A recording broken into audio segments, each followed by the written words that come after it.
in. What a fitting time for me to come in is what I was about to say. Before coming in at the beginning of the previous song, which has sure very specific connotations for those who recognize it, but it works for this one too. I didn't end up speaking at the beginning of the previous song just because I noticed I do have like a half-finished sub behind me, but I guess I'll leave the rest for later anyway. I only need half that to be considered nourished. Anyway, clearly, but yes, hello. Hello everyone. Hello tree pangolin, no grinding. Nope, apparently not in this game, you know. Unlike the other RPG that I'm playing on stream right now, this game probably won't demand me to actually take extra time out of my any gameplay that I do of it to actually stop and grind and do that before I can actually do actual story progression. At least I hope it doesn't. Pretty sure it shouldn't. It's been quite a while since I actually played through it all the way, but well, my memories do seem to, like, I do want to say that that won't actually be necessary based on the times, because I did play it a bunch of times, but it's been a while since I played it at all now, except for this playthrough. But yes, hello. And behold, as my on-screen cap chat thing that I have for the pre-stream thing, that's like, I only said thing twice in that string of words, didn't I? I really felt like it was more, but anyway, that's just a very clear sample of how I speak, but for some reason its font changed to, like, I can't even see that clearly. Hold on, if I do this, yeah, I can. I think that might actually be a new font that I installed on the computer recently. It's like the Helvetica something. It's supposed to be like an imitation of the Jeopardy font, and I needed that to make a thing, but I did. And I only use it for that thing, and I don't remember ever changing any kind of setting to make it be the font of the CapChat overlay thing, so I officially have no idea why I decided that it was, but well, there it is. I don't think it matters anyway, because I only have I pretty much only use this freaking overlay for the pre-stream, but yes. Oh look, it's Biffy Fishface. What's going on? What's these? I don't know. Could be anything, really. Could be one of the 20,000 windows or tabs that I have opened constantly that I forget to close and that don't serve any purpose, but that I keep open because I guess it's like a metaphor of life. Especially life in the human condition, which is to say, everything is fine until it isn't. That's my philosophy in that regard, I guess. Superstar Saga was my fucking jam when I was way younger. Oh boy. I'm pretty sure I can say the same. I did play quite a bit of the Game Boy Advance version. And then later down the line, when they came out with the 3DS remake, I did play that, and I thought the 3DS remake of the first one, I think I actually finished it. I think I like got up to Bowser's Castle, and then I never actually finished it for some reason, so I have yet to do that, but I think that one was pretty well done. I've heard like some iffy things about the remakes of like 2 and 3 that they apparently also made. I've never played those, but yes, Superstar Saga is quite good. Which is why I should probably actually start playing it. So let me go ahead and switch over to the screen and realize, okay, so this thing did get a little bit less vertical. Hold on. Just a second here. There's the navigator thing there. Why is it not realizing? Okay, there it goes. There I'm actually stretching out the window, which is necessary. Because I was trying to figure out how to make the little search icon in the friggin' taskbar after a very, very forced Windows update, how to make it like an actual, just a button like it was before, and not like a big white bar. And I did figure it out, but I did have to like stretch out the taskbar while I was fucking around with stuff to try and figure out how to do that. And that fucked with the vertical settings of some windows, but I guess this particular case has also been resolved now. Let me see.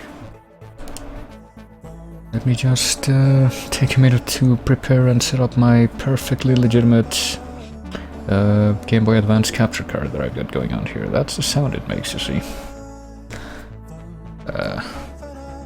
And my perfectly legitimate Game Boy Advance might need a little extra battery, so let me go ahead and try to make some space here to get the thing. The thing that I'm gonna need for that, which is apparently nowhere to be seen. Excuse me, technical difficulties, please stand by. I'm pretty sure I got this cable somewhere. It's this cable that's nothing but a long pack of AA batteries, I mean, excuse me, just 1 second.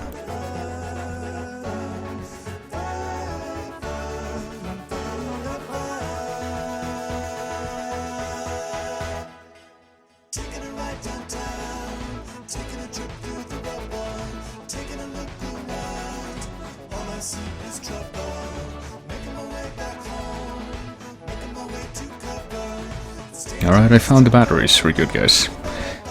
Also, it's dangerous to go alone, so you better find another. Cookservalicious 3 is a good game, so is Cookservalicious 2 and Cookservalicious 1. You should play them, but just like I haven't streamed, but no, right now it's time for me to actually get to this video game. Let me see here.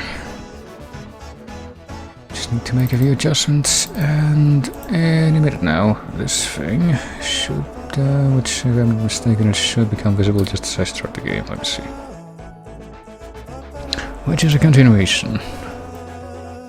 In case you're not aware, because I did start playing this before, but here we go. Well, I say here we go, but it didn't actually show up yet. Hold on, I need to update this, I guess. Unfortunately, as much as I don't want to, I'm gonna have to fade out this song so I can switch to game audio. Here we go. I'm just gonna restart it in case I do want to play it again. For, like the outro of the stream, which would not be something I would be opposed to, but here we go. Stretch this out. Don't stretch it out all the way, I guess. Let's see here. Purple dildo stream when? I don't know. Seems like an interesting proposal. And so does the fact that this thing comes in and I actually can't remember any part of the melody for this game. Or the melody for this title screen past like the first 5 seconds, because I always went right past it in like 2 seconds, so... That's interesting though. Like, they made a whole melody for the title screen here and I legitimately never realized that I could listen to more than 2 seconds of it. Oh well. Let's break that trend and actually get right into the game now. How dare I actually acknowledge the game. I think, I'm pretty sure that's the file that I had. 4 hours, 56 minutes. I don't even know what this is. I should delete this file, but... Sure. We ought to, start the game and also... also, thanks for following the channel, Spiffy. It's kinda weird that I didn't get like at least that little sound thing for that, because I'm pretty sure I have the thing turned on that does that. I guess I need to click on things again, and also hello Red Bear. Welcome to incredibly apt technical handling stream. Alright, let me see. Okay, so if I want to replay this, will it actually let me do that? Or do I need to like launch this thing again? No, apparently I need to launch this thing again. Let me see.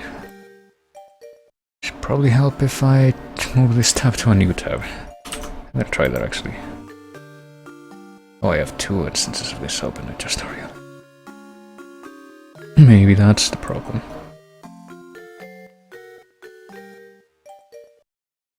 Well, you get to listen to more of the background music for longer even though I'm pretty sure this particular track is on the... on more places in the game than just this screen, so you do get to listen to it more, and it's not as long of a loop as the other one at any rate, but... oh, fuck, what was... okay, so this, so if I try to replay this now, will it actually,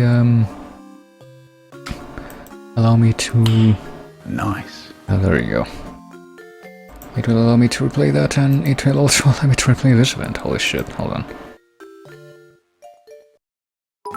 Which will not show up on the stream, because apparently alerts, visual alerts, are forever broken in the CLR browser for OBS Classic, which I refuse to stop using, but Spiffy, thank you for the 1500 salt bits, holy shit. That's definitely a new record for bits spent in this channel. There we go. You're fucking son, I followed you. Let me try that sentence again. Could have fucking sworn I followed you before. Yeah, I don't know. Maybe it was, I would say one of my many accounts, but I only have 2 accounts on Twitch, and I stopped using the other one like 4 years ago, so... Pretty sure that's not a thing. That I should be worrying about, but... Maybe it could be the Hitbox account, that I also haven't used for like 3 years. But no. But yeah, thanks for the bits. Boy. I think, and the Pokemon Mewtwo emotes. I guess those are about as, about the same motivation behind their usage as the purple dildo comment from earlier, but... Let me see. Let's actually start playing the game today. Right after, of course, I rearrange my upper body so that I'm not hunched over forward like I've kind of been for the past 15 minutes, but there we go. Let's see.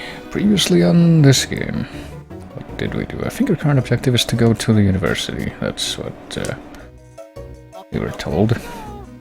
And I think we do get that told again if we go somewhere in this town, which I'm pretty sure this is the first time in the game when the town isn't just completely fucked. And you can find this place, for instance. Come between these 2 red pipes, but if you try to go in the one on the left here, left middle, you find this thing instead. Welcome to the pipe house. So, what do you think this thing is? It's like a weird stretchy bullet bill creature. I'm trying to, other than like bullet bills or stuff like that, I'm struggling to remember what possible thing there could be in the Mario universe that could even resemble this thing. I'm here to teach you everything you want to know about pipes. Well, I mean, I'm pretty sure we know, but we can't ask about green pipes or yellow pipes. I think yellow pipes are just for like traveling between different levels of elevation in certain areas. I don't think we've actually found any yet, but green pipes, which are, I guess, the most useful ones at this point. Jump in a green pipe to warp to another green pipe elsewhere in this line. You just chose a green pipe that you've jumped in before, such as the one that's right next to him, and there you go. So that's basically the fast travel system. There are 9 green pipes in all, he tells you right there. Tell me more, I guess, even though the only thing he can tell you that's more is about the other type of pipe. Travel between the seafloor and the surface, or between above and below ground. I think there's only 2 areas that use those, if I recall this game. There are lots in ocean and desert areas, which there is 1 ocean and 1 desert area, so when you're in those regions, jump in the yellow pipes. So there you go. See you later. Study a little on your own, even though, well, we probably would if there was another way. And just for that, we will bother him again, and then just stop talking to him immediately. And ask about pipes now. Don't come if you won't ask. So there you go. Well, you could be coming here because you want to jump in the pipe, and there you go. We have one for Stardust Fields, which was the first one that we found right at the beginning of everything. The Castle Town one. Castle Area South. I think there's like 4 or 5 in the field. Travel Hogwarts, and as you can tell from the way that some of these other areas are arranged, there's a few more left for us to find. And we can't actually back out of the screen, you have to pick a pipe, so we have to remember which one you came out of if you want to go back to it. Jump in the pipe, just do it. Well, I mean, we did. And right now I'm pressing buttons that, because I was trying to find out the button combination to do this that I could not remember, because yes, now that we have the ability to just squash Mario into compressed form, we can send him into this maze, which might make letters? I don't know. I don't know if I ever observed anything like this, but or anything like that about this room, but maybe if I saw like a full screenshot of what this room looked like, there would be some kind of hidden message in the patterns, or maybe I'm just being paranoid, I don't know. Just remembering like some NES game that's like some isometric jumping game where I think if you read the... Oh, so there's a bunch of these hidden blocks in this room. That's kind of the whole point of this sequence, but I do recall some NES game where some platforms spelled like Game Boy or something like that. It's a very specific example that I don't think was something I even observed by myself, but read about in an article many years ago. And there we go. Yes, compressed Tiny Mario, who has already been established, can do this. And why wouldn't he? Alright, let's stop doing that. Mostly because I'm pretty sure there's no free way to get health back in this. At least not that I can remember. And that does, in fact, take health away. So we could have been better, but of course we have to go and do that, but... Well, we've done a lot since the last time we saved, so let's save our game. And actually go out in the field, I guess. Let's... I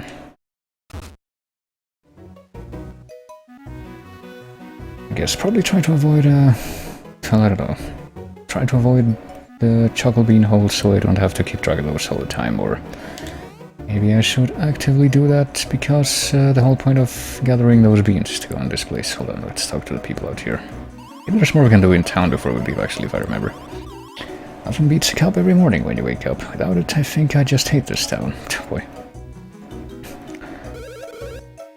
I will... To be perfectly honest, like, coffee obsession is one thing I will never understand. Coffee seems like a suboptimal way of getting...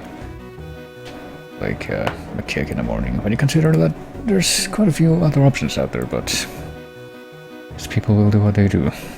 Follow the archetype. The thing about this kingdom is that there are all kinds of beans buried deep down in the soil. If you see a strange hollow in the ground, there's almost always something under there. Of course, digging down to get stuff is such a pain that nobody ever bothers to do it unless they can just do it in 2 seconds, which we can now. Also, this guy is here. Once in a while I get the urge to go nap under a roof, then I'll rent myself a room. But even then they're rarely big enough for me. I guess this one isn't, even though this looks plenty big. This room is nice, isn't it? It has a heater and a window and no old bath or toilet. It's 3 years old and 3 seconds to the cafe. But as nice as it is, you can't have it. Just now rented it to that fellow over there, who apparently doesn't like it. Unless, I guess he's saying that he likes this place because it's like a whole building and not just a room. I guess that's how you're supposed to read that, I don't know. The deep lore of script writing for dialogue for these guys. The town is back to normal, but now there's ruckus up at the castle. What next? Sure hope nothing else terrible has happened. Although I think the ruckus at the castle is pretty much done for now. What about these people? Have you heard? Oh, it's big news. Prince Peasley supposedly risking his life on a dangerous secret mission. Gotta say, I'd be devastated if anything were to happen to him. I just adore that guy. Maybe I can help him on his next secret mission. Well, he did get screwed over by the villains before we even met him the first time in this game, but... A lot of bugs decided to move into my old books, so I'm airing them all out. Are you sure that's gonna be enough? Cheap fumigation. Expose your books to sunlight and wind and it'll keep the bugs away. I think if bugs got into your books, there's a problem with how you're storing your books in the first place, but... Yeah, you can get free information from these. If you perform advanced commands with brush attacks, you can damage spiked creatures, strike 2 foes simultaneously and gain other bonuses as well. It should be fairly evident from the way that they work, but... In the ground in this kingdom there are said to be pits that are invisible to the naked eye. When tiny people stand on top of these invisible pits, the tiny people will react strangely. And playing on a Nintendo GameCube will cause the controller to react. Yeah, that's pretty much a hint for. There's hidden chocolate bean holes that you can find, but you can only they're not visible, so you can only detect them if you're like Tiny Mario. But I think I've shown that off already, with like some of the bean holes in the chocolate hogwoods or something, but I can't quite remember. I'm pretty sure I have though. If you keep powering up the same ability when you level up, you won't get high bonus will numbers. Yeah. So I think that the bonus will number thing is more based on that than it is based on how big the actual ability is, or like how much it got from the automatic bonus. I don't know all the specifics of how that works though. I am perhaps this town's greatest intellect. Oh hey, look. Someone who's clearly speaking the same way that I am. It is the ancient soybean civilization that has captured my focus and attention. Would you hear my report on this great civilization of your... Actually, I think this guy's like little quest I think he's gonna give us is directly related to one of the little info things we just got. The ancient soybean civilization. The age of flying spin beans, tunneling mole beans, and fast-moving dash beans. All evidence points to this advanced bean civilization once gracing this land. Bean civilizations are something I clearly remember from school. As for the whereabouts of the beanstones, the heretofore hidden treasures of the soybeans, I perhaps stumbled across some astounding facts related to this matter. I theorize this, that perhaps the beanstones were indeed buried and still rest beneath this very town. I desire so greatly to take this town down to its foundations, and even deeper if I must. But how am I to even guess where to begin digging? Where? The mind recoils at the thought. Ask you this, how happy would I be if the two of you were to dig up these artifacts for me? Quite happy indeed. Of course I could perhaps reward you. Can you find the jewels of the soybean civilizations? No. Perhaps I might suggest to you you have not yet managed to fully tap your intellects on this matter. So do things for free for me, or else I'm gonna call you dumb. Alright, let's say yes. Your bold specimens. I theorize that there are actually 10 beanstones waiting to be unearthed. Yes, indeed. If you recover all 10 from me, perhaps I might reward you. By the by, my theory suggests the ancient soybeans were perhaps rather on the short side. Perhaps such information may provide you a clue of some sort in your beanstone search. Yeah, that's pretty much the only hint that you get, and I guess you're supposed to relate that directly to the other hint that you got. And I suppose we will make use of that in just a minute. God, Luigi's eyes are freaking creepy with one bigger than the other. I don't know.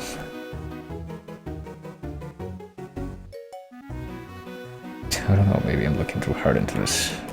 But no, I'm pretty sure what you're supposed to do there is literally just go around the entire town with Tiny Mario and wait for some kind of indication that you found a thing, which is actually rarer than you might think.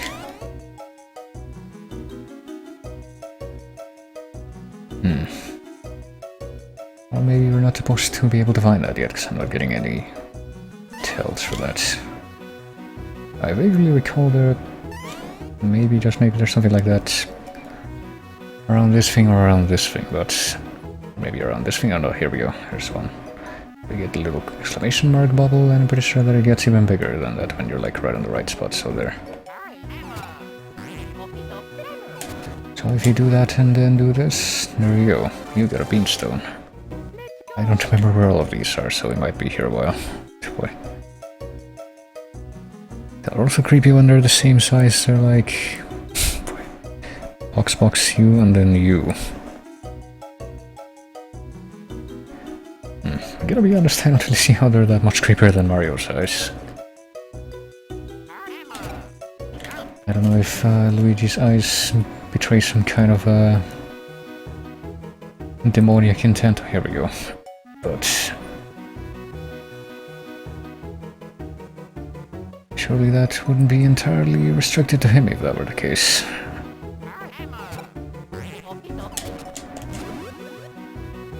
And I'm pretty sure the town is only 2 screens long, so there should be like 5 of these in each screen of the town. I guess we're gonna just take a stroll over the entire area of the town. We're doing IRL archaeology now.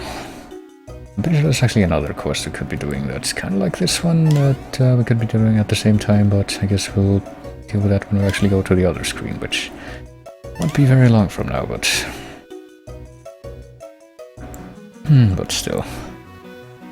Yeah, well, both of them are equally creepy in this. They're both equally creepy, or as much as you want to say they're creepy in almost everything that they're... well, maybe not in almost everything that they're in, because, you know, speaking of the deep lore of Mario, which is something that I sometimes end up veering towards when I play these games, because it turns out that there is such a thing. If I could cite like one example of one game in which one of them is objectively creepier than the other, that would probably be, I think, the PC version of Mario is Missing, which was the origin for famous Like You to Poop meme back in the day. That's specifically about how creepy fucking Luigi is in that game, but I think all the designs in that game were really uncanny.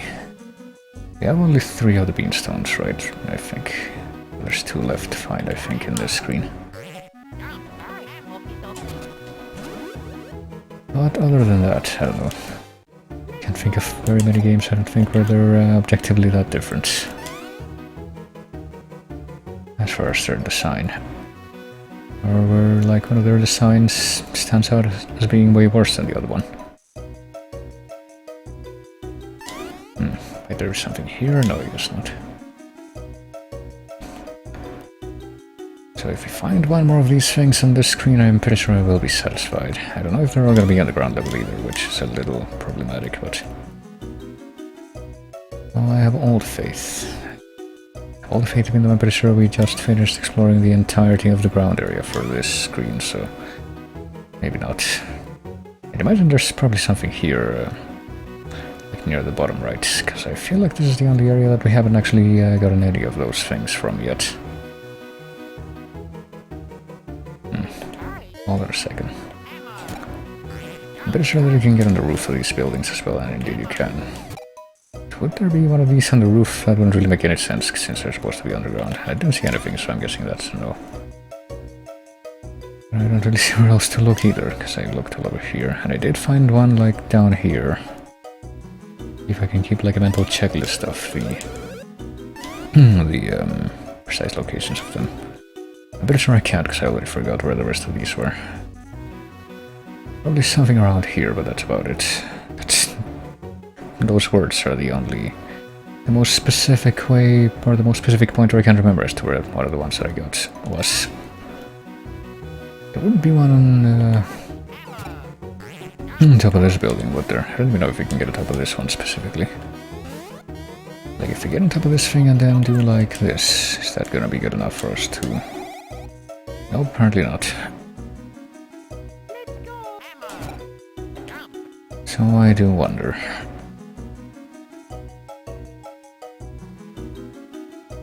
I'm gonna take one last sweep down here, or you know what, I'm gonna take a look in the inventory real quick, because I think those things are actually, actually, never mind, I have no idea if they're kept track of at all in the inventory. So I actually have no real clue if I should be, if you're able to keep track of them at all before you just turn them all in. Which I guess we could talk to the guy and try to do that now, but... Well, let me see. You know what, why not? I'm not finding anything else. I believe you still like beanstones, 6 of them to be exact, yeah. And then it tells you again the hint, which is they're quite short. You should make yourself short, which, as you can see, only kind of helps, right? So I'm legitimately not finding any more here. I guess I'm gonna take a look on the rooftops and see where else I could go. What about on top of this thing? I doubt it will turn up anything, and that does indeed not seem to have turned up anything.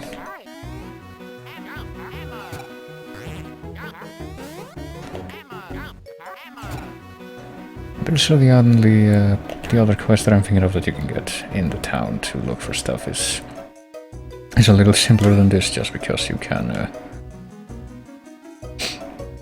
you don't need to do something like this just to be able to find the stuff you're looking for, but okay, so if there's nothing here, I'm just gonna go to the other screen. And there does indeed seem to be nothing here, so off to the other screen we go. Let's go to the right side, which I don't think we even had a chance to log in before, because there's this little bridge. University is the center of all scientific research in the Beanbean Kingdom. Apparently it's southeast of the town, now that I've been there. I'd love to study up and become a researcher at University. Oh, but by the way, we found something here.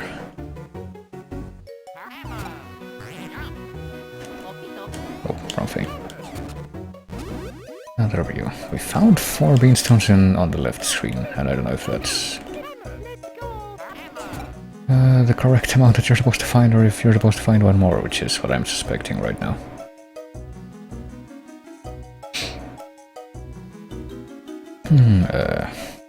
But if the former were to be the case, then that means that there would be 6 beanstones to find on this screen, which doesn't seem very likely, but I guess we're gonna look regardless.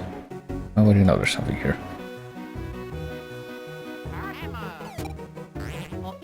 Okay, so that's 2 found. We're gonna either find 3 more or 4 more in here.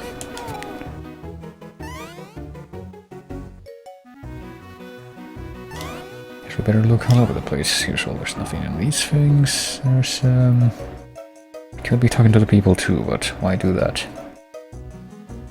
At least for as long as we're searching for these things. Maybe a little bit afterwards. You know what? Let's go ahead and talk to these people after all.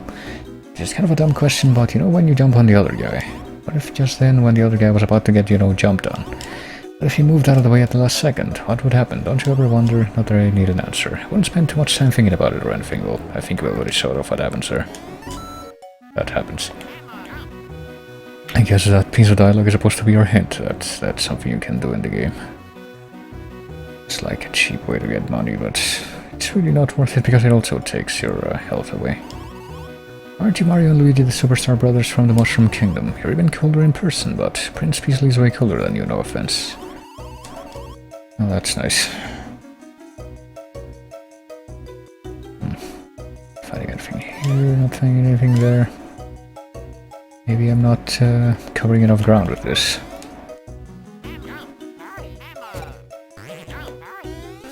Let's see.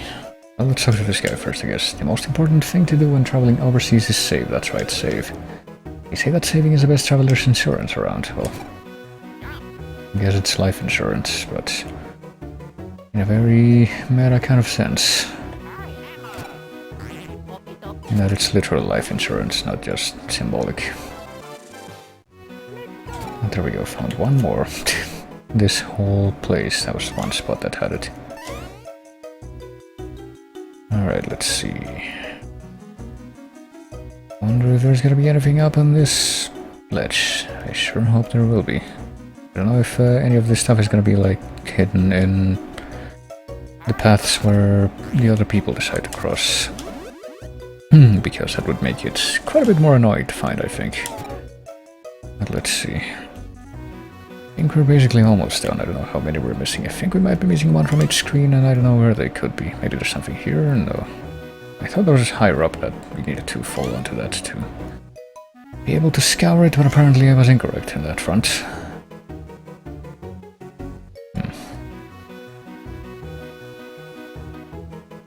I guess we might as well talk to the other people while we're in here, like this guy. Yo, yo, yo, bros. You two traveling dudes, I'm like hurting over here, in a big, big way, bros. Can you help being out? Sure. I'm pretty sure this is the guy that's gonna give us the other quest. A little pet beanlets up and took off on me, poor little dudelets. If you can catch all 5 of them for me, I'll totally make it worth your while. It'll be like score. Beanlets are all tiny and green and stuff, plus they're all round. You can't miss them, seriously. The thing is, they get, you know, super motivated, so there's no way those little dudes would have left town. I know you guys can take care of business. Get your super on. Well, I'm pretty sure they only show up after we talk to that guy, or else we would have seen one of them already. Guess we'll make one more sweep of this screen. Oh, there's one of them right there, yeah. We got a beanlet. Or not, I guess we'll just look for beanlets instead. We got a beanlet. Well, maybe there's apparently a passageway up here. Maybe there's something we can find with the this thing here. Or not, since we just get transported immediately. So we found 2. There's supposed to be 5. And as you can tell, they're kind of gonna be hidden in the fringes of the screen. And what have you.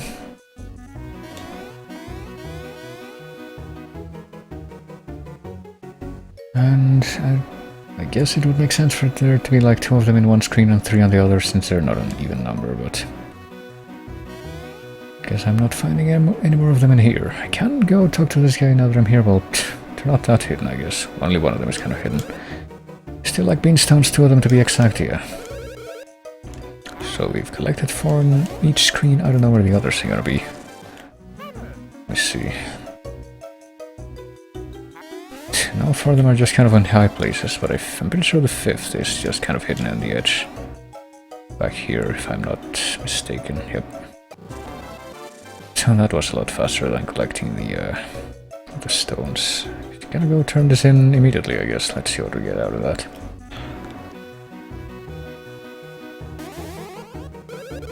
Poor little beanlet buddies, you got them all back for me. Hey, thanks, bros. Importantly, I'm so relieved these doodles are safe. Right on, here's the reward I promised you. You got a golden mushroom.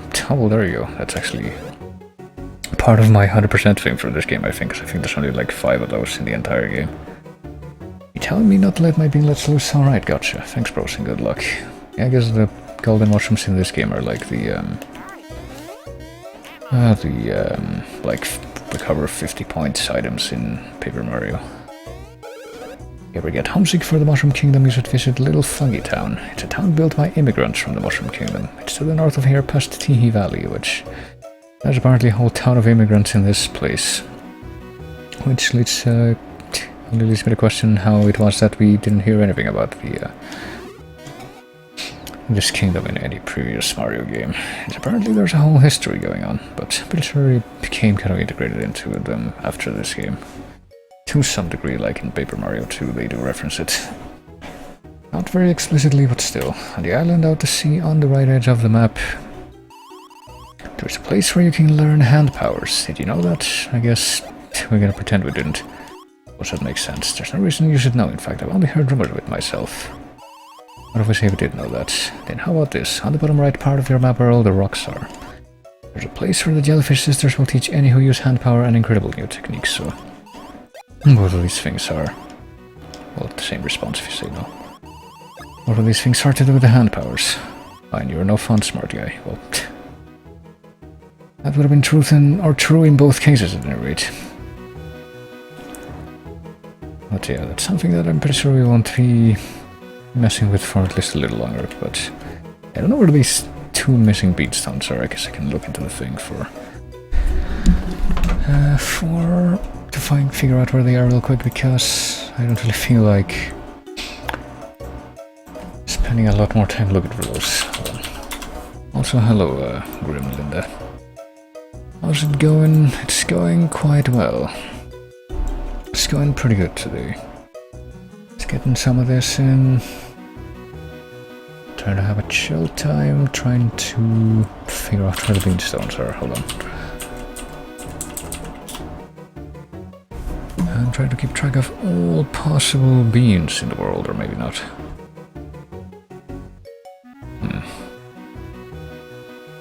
And apparently the Mario Wiki doesn't tell you where they are, even though it gives you like specific locations for everything else. Well, hold on.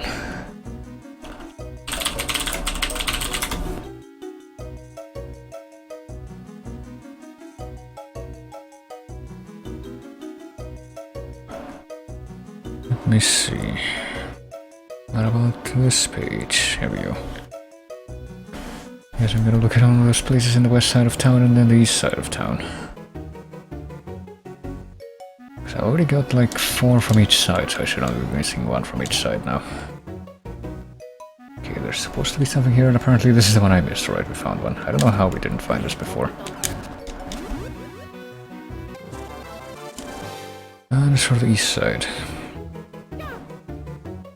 Okay, I'm pretty sure that we looked all over these things, the little ledges down here.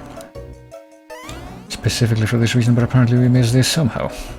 Even though we jumped in all up and down these things. Alright, well, we found the 2 missing stones, there you go. Which were both in areas that I'm pretty sure I would have been able to, or had already looked in anyway, so yeah, probably would have taken me quite a bit longer to figure out where those are if I didn't just look. But there we go. I found all 10 of the soybean sparkling beanstones, and now I get to lean back again. With this evidence I can at least announce my hypothesis. Perhaps I should reward you for your endeavors. Believe that you will accept this reward I promised you. You got a brother's rock. So you get a free badge out of that. You should follow my example so that you may one day understand the way of all things, perhaps. I think we met another guy that talks just like this guy later on, but that isn't until like pretty late in the game. Really glad you're still streaming. You're always been one of my faves. So is this a new game for you? Well, thanks for the kind words, but is this a new game for you? That would be a no. I did play this game a lot when I was a kid, and it was newish. But I haven't played this, the original Game Boy Advance version in quite some time. Even though I did play like the 3DS version more recently, but I barely remember it regardless, so... I do remember quite a few particulars, but they're very much scattered. Like, most of the game is gonna be like half-blind, I think. Even though I already know how most of the progression goes. I don't know, it's one of those things that's a little weird to describe. I guess suffice to say that I do know it, but I haven't played it in quite a while. That's, I guess, the best way to summarize what I mean. This is the famed Starbeans Cafe that everyone's a boss about. Couldn't complaints, compliments. You already know about our special Starbee system. Well, I guess we're gonna say no. Listen up good as I explain it to you. Starbee system was created by Starbeans Cafe to expand our menu when you bring us beans. Rare beans by digging or battling or playing minigames and bring them here. When you bring us new kinds of beans, we add them to our menu, and nefariously patent them. We're just gonna tell you this up front. By the way, at the moment, I'm needing these beans in these quantities to expand my menu. 25 woohoo beans for the woohoo blend. Who beans, chocolate, he beans, so that's pretty much the whole purpose of the beans, and then you get these combination ones, so I think we're actually gonna be needing a lot more than I suspected, so maybe we won't actually be able to make any of these yet. Colombian, 15 woo beans and 10 woo beans. Chocochino, 15 woo beans, 10 chocolate beans. Teehee espresso, 15 woo beans and 10 he beans, and I guess that's it. There's only 3 combinations. I thought there was more, like 4 at least. The more my menu expands, the more customers will come here to partake in my wonderful bean juice. For sure. But, I mean, what do we have? Woohoo blend, we need 25 beans and we don't have 25 beans, so... We have 25 of any beans, I don't think we do. So, woohoo, chocolate and teehee and... Oh, don't need more beans. What about the combinations? We should be able to make at least one of these, I guess. 15 of those and 10 of the whole beans. We don't have that. The whole beans are the rarest kind of bean that you can get in this. Now we should be able to make this one though. But, I mean, that's 19 of the green ones and 18 of the chocolate beans, I guess. And the last one would be... I think we're gonna make those two, but I'll start with the other one.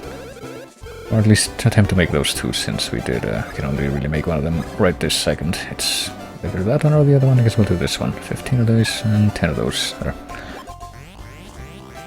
And I'm pretty sure it's another part of the 100% thing to make all of these eventually, because you do get something for each new one that you do. One Chocochino ready to go. We'll be seeing that in a second. Yes, I'm here. Played this when I was 15. I'm 31 now. Oh boy. I don't remember how old I was. I think I was in like late primary school or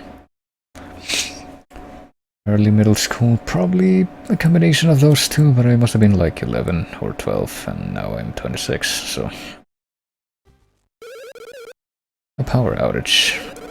Oh man, I've got a bad feeling about this. So about right.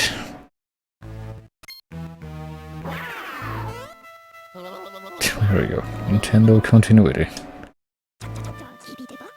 Does he do the suku noise in this game too? I guess we'll see.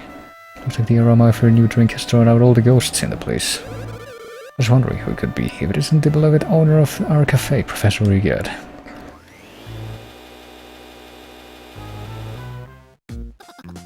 Welcome to my Starbeans Cafe. Seeing you two, this is a most unexpected chance meeting.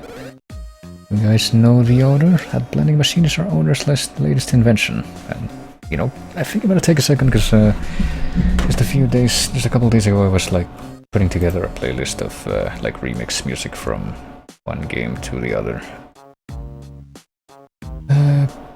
And I'm pretty sure this song, since this is originally from Luigi's Mansion, this would count as that, so let me write this down real quick. I don't know what this would be called, but I guess... Let's see, Mario and Luigi Superstar Saga.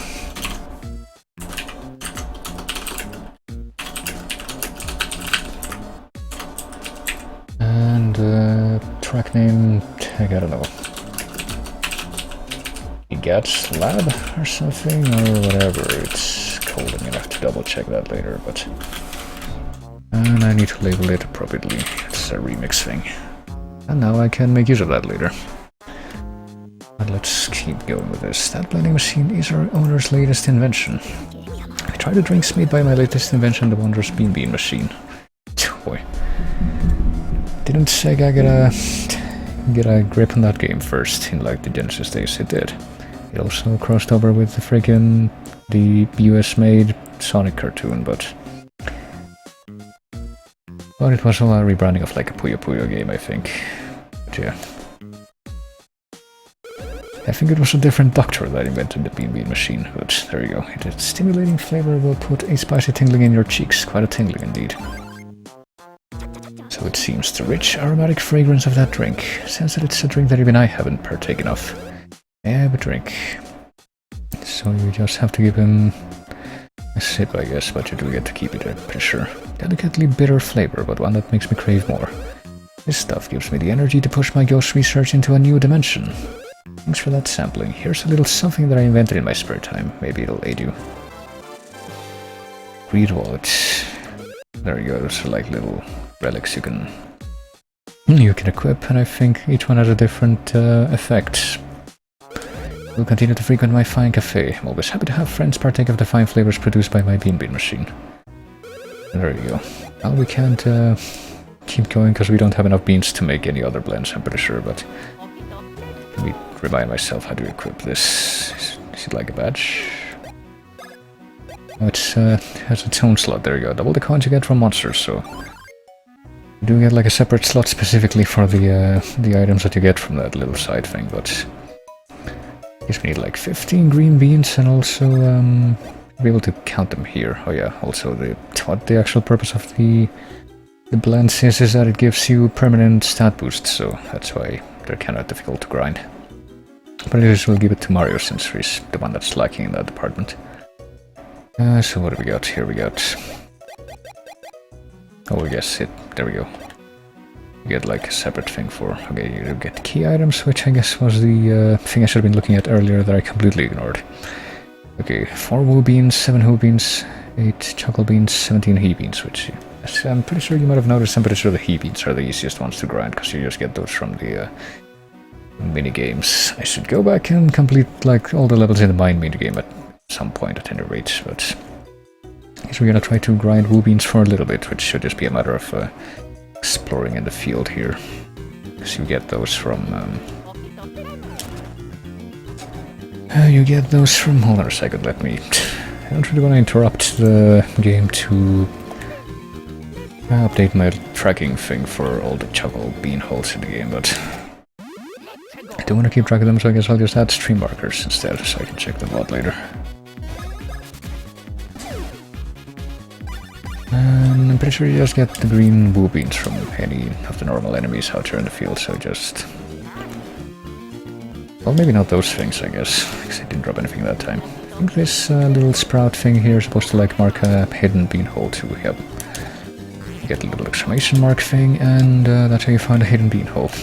It's not actually that hidden. Yeah, I mean, for those are usually some kind of visual indicator. Oh, Puyo Puyo on SNES, good times. Wait, you're 26 really? Yep, I am.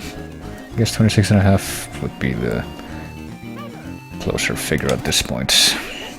As my birthday is at the end of the year. But yeah.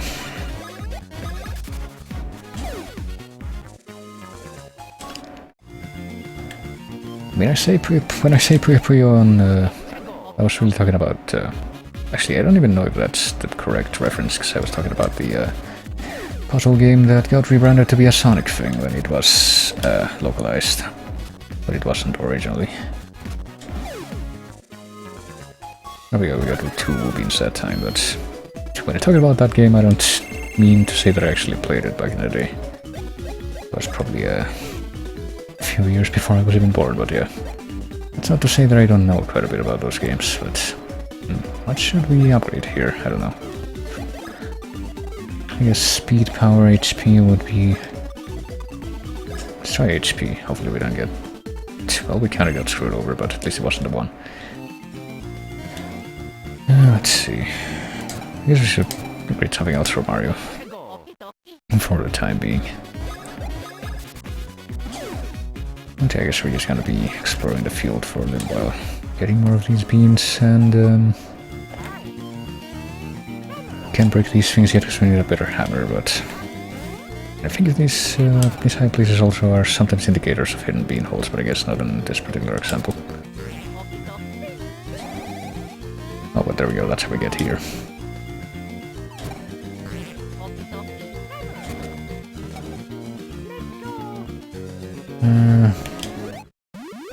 Something else that I think we should be able to do now is find a couple more of those war pipes.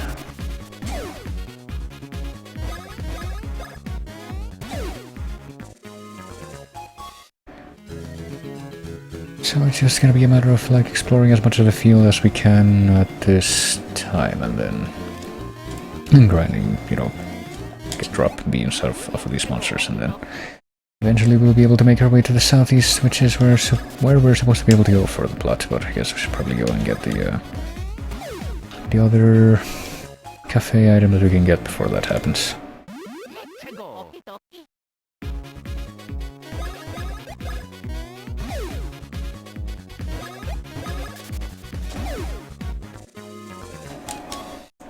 Manual beans. I'm pretty sure this is another hidden thing. I don't even know if it's for the, nope, it's not even for a chocolate bean, it's for a bean fruit, which is for something that we're gonna need for a quest way later in the game, but I guess it's a good thing that we're able to gather them right now, even though I'm pretty sure that even if this was a blind run, this could potentially be like at this point you would already have enough hints to tell that you can find hidden stuff in the field, like buried, so you would probably be able to find that on your own, even if you didn't already know that that was a thing. Let's see. Her voice sounds a bit more mature though, no offense, I'm surprised. I think that's how it works for a lot of people that end up having deep voices. Like I've heard some deep voices coming out of people that I would not have expected them to come out of. I'll just put it that way for now. Like, I wouldn't doubt that a lot of people would say that about me if they were to see me. What I actually look like, but who knows? I guess it varies from case to case. I don't know what you would expect, to be honest with you. That's just kind of dealing with archetypes, but there we go, we found another green warp pipe. That's, I guess, gonna make things a little bit slightly more convenient in future.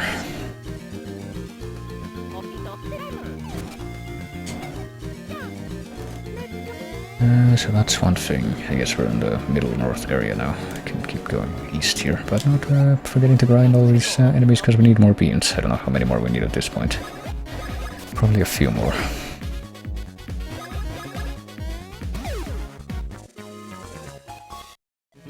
Let me see. I guess something else that people are sometimes surprised about when it does manage to come up is when people hear where I'm from, but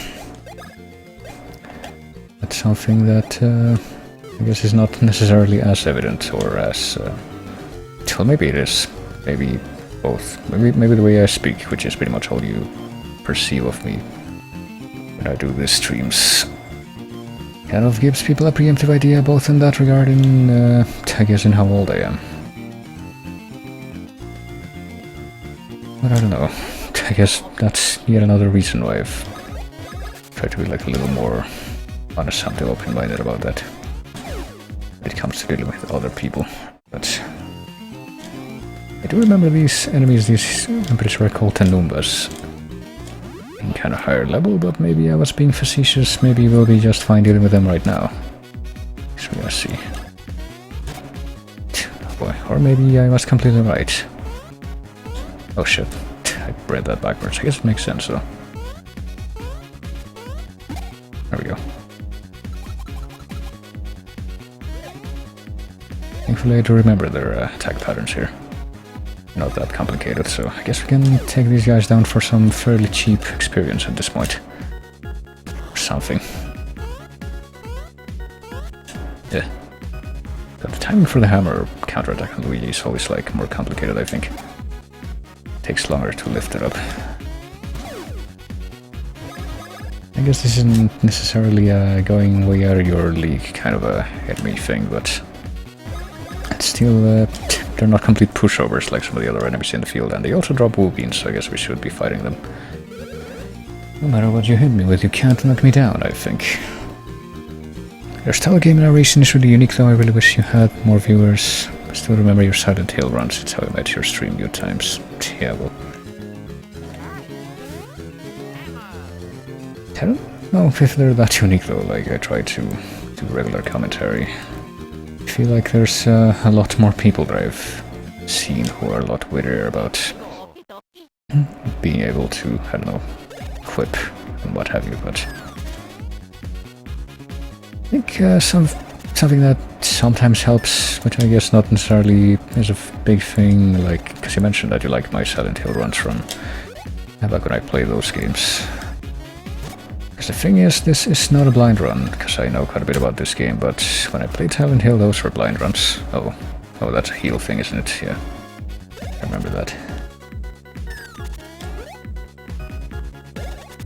But like most of the time I feel like I end up being more comfortable commenting over a game when I'm already familiar with it, but...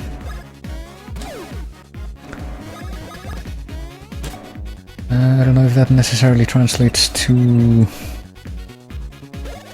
having commentary with that much more potential, I guess.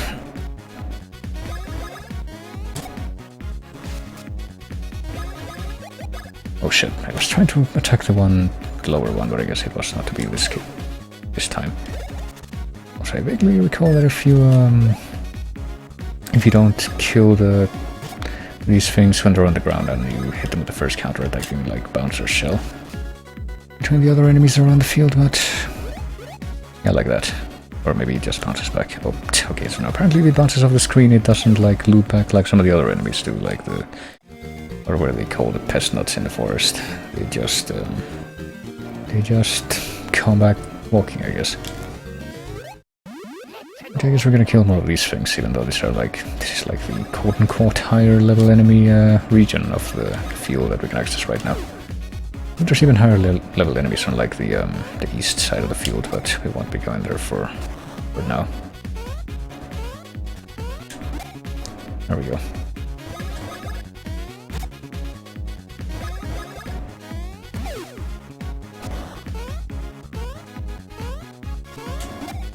Ooh.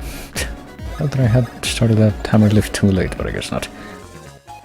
Okay, so we've been getting a good amount of wool beans from this screen. Let's see how many we're missing now. We are missing... I think we have enough if you just want to make like the other blend that we wanted here, but I guess we might as well keep going for a little bit to kind of explore as much as we would, or as we can at this time, because we could make potentially 2 more instead of just 1 more at this point. But we would need 40, I think, so it would be 25 for one of them and then 15 for the other one. So we're kind of halfway there. It's not that... I don't know. See, like right now, I'm thinking of a word in another language. That's my native language. That would be perfect for this particular sentence, but I can't think of an immediate way to translate that into English. I don't know. Crazy, wild. Wouldn't be that far out to try to grind out all 40 of the wool beans right now. I guess that's what I'm trying to say. See, I can't counter that. You can just avoid it. Unique in the you sound genuine. There's a lot of fake quote-unquote streamers, for lack of a better term, nowadays. Like, I don't know, they play games, they don't feel like it. And commenting on it in any way that sounds awkward, well, I mean, I feel like that might have ended up being me some of the time, because I played a lot of games on this channel, and I feel like sometimes I did play some stuff that I wasn't feeling so comfortable with. In the sense that, I don't know, I wasn't enjoying it as much, like the gameplay. I feel like when I do that, or when I like try to force myself to stream when I'm really sleepy, which is some of the time, it ends up feeling weird, the commentary, but I guess I don't really see any point in doing or saying anything that doesn't just reflect my own perception or opinion. Like, I guess something I can think of is that sometimes, depending on the game, for some reason I feel like I'm a bit more reluctant to like criticize, but I also feel like that's a fairly rare thing.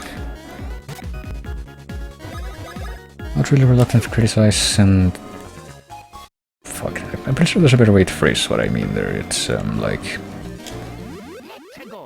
I don't know, like something similar to what was happening with one of the last games that I played on here, which was freaking Dirge of Cerberus, which that game was horrible, but like I had no qualms whatsoever with saying multiple times when I was playing that the game was horrible, so not like that, but like, I don't know, I guess when the game is so horrible that you don't really have anything more to say than the fact that it's horrible. Like, it doesn't really offer you anything more. I feel like Dirge of Cerberus did get to that point a couple of times while I was playing it, but I feel like that's gotten worse with some of the other games that I played on here. Though I can't even think of any other examples at the moment. I'm sure I could come up with something if I went far back enough, though.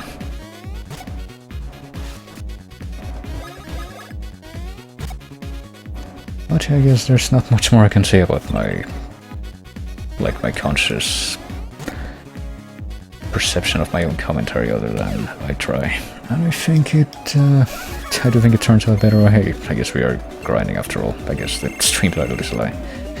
There's something else I can't say. It's like, I don't know, it turns out better when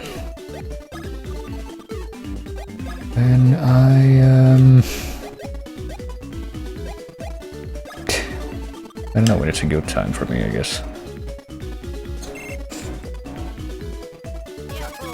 Let's see, what stats is Luigi lacking in here? Speed, I guess, not so much stash. You know what, sure, let's go for speed. I think it's, there's one stat that it's okay to, like, be a little bit try-hard with trying to balance out between the two, it would be speed. Or at least raise it up as much as possible so that it's a non-issue. We're so humble, very self-aware, that's also uncommon. Straight to the point. I don't know if it's that uncommon, I feel like. Maybe it's just not something that necessarily a lot of people feel the need to talk about. Like, I don't know, I'm in quite a good number of streams that I enjoy, because I enjoy streamers there. What am I doing? And I feel like they don't really end up talking about the like themselves that much. Like, even what I'm doing right now is a bit of a rarity, to be honest, but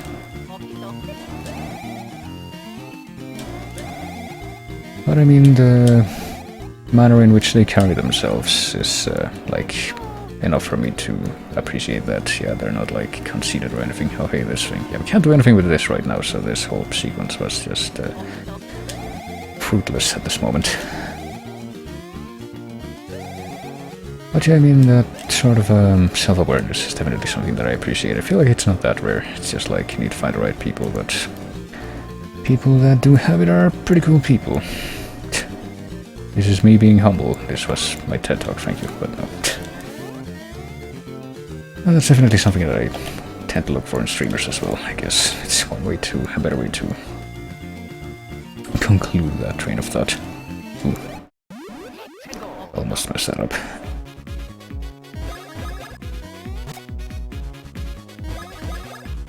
I've actually been thinking a bit more about that kind of thing lately, like, you know, what can I do that, like, what do I see in streams that I enjoy personally, and that makes me enjoy the stream that I could bring to my own stream to, I guess, try and make it as enjoyable as possible, and just kind of having, I guess, one very, very broad way to summarize what I think does help with that is just be as chill as possible. And be as, I guess, try to be as... The first word that came into my mind with what I want to say right now is forward, but maybe not necessarily that, be as, I don't know.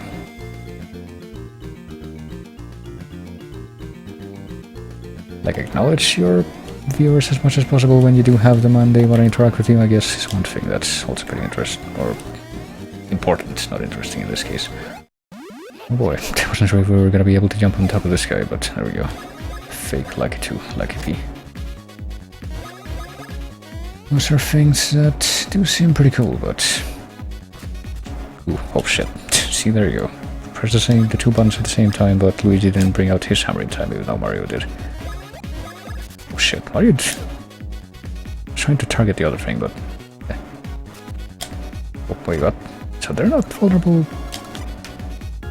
They're not vulnerable to being counter-hammered, like, right as they spawn, even though they're right in front of you. That's it's a little weird. There. The timing on that freaking Sharpie counters is actually really tight. Such an early enemy. Oh look, I'm pretty sure we found another one of the bean fruit sites. Yep.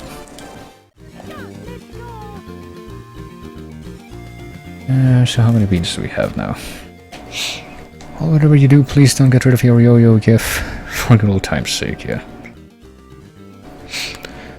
I don't know, sometimes I stream like big full screen stuff and I'm supposed to have the yo-yo gif kind of semi-transparent on the corner, but sometimes I forget to turn it back on, but it's not something I do on purpose. Because I guess the yo-yo gif is one of the very infrequent, very rare examples of me attempting to do anything whatsoever with visuals. Because one thing that I'm definitely not good at is visual arts, but I feel like there's... Well, I say that, I guess in general, I'm not good at visual arts, but if there's one thing that I at least have a ghost of a hope of being half decent at, it would be pixel art, specifically because of the restrictions of it versus other types of art.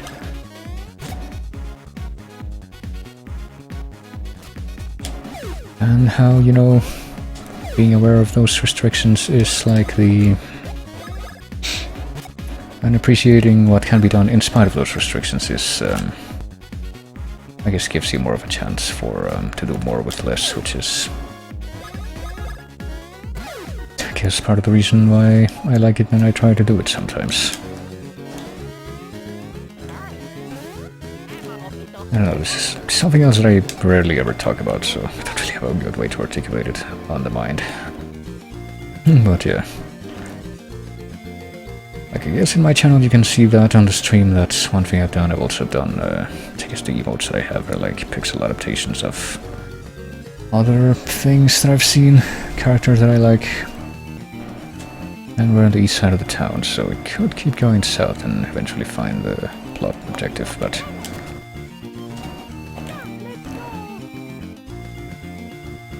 we should probably make at least one of the blends. I guess we should probably go back into town and do one blend now and maybe keep looking around to see if we can find more pipes or whatever, and then...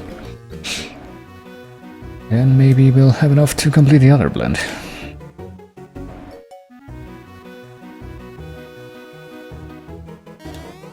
So how have you been lately? Is this whole pandemic thing affecting your stream anyhow? Well...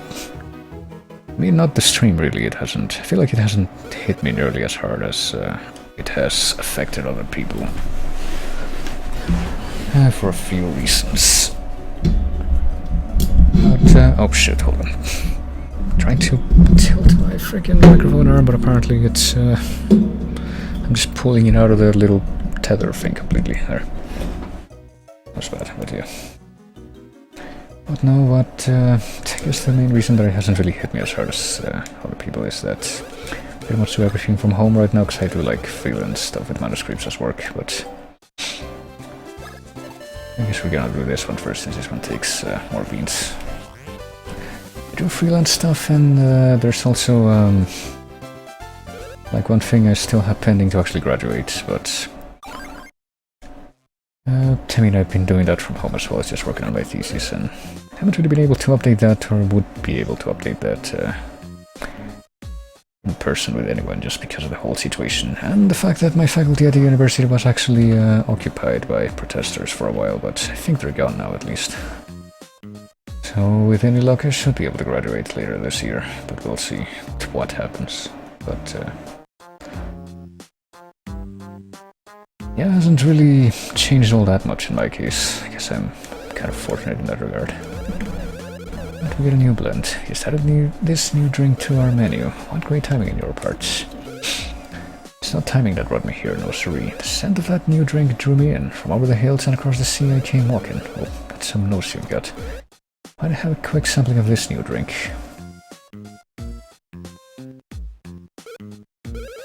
Oh, there's the taste. Oh. Delicious. This may be the next big drink. You brewed well. Thanks for that sampling. Here's a little something I invented in my spare time. Maybe it'll aid you. And now we get the bonus ring. Whatever that does. Oh boy.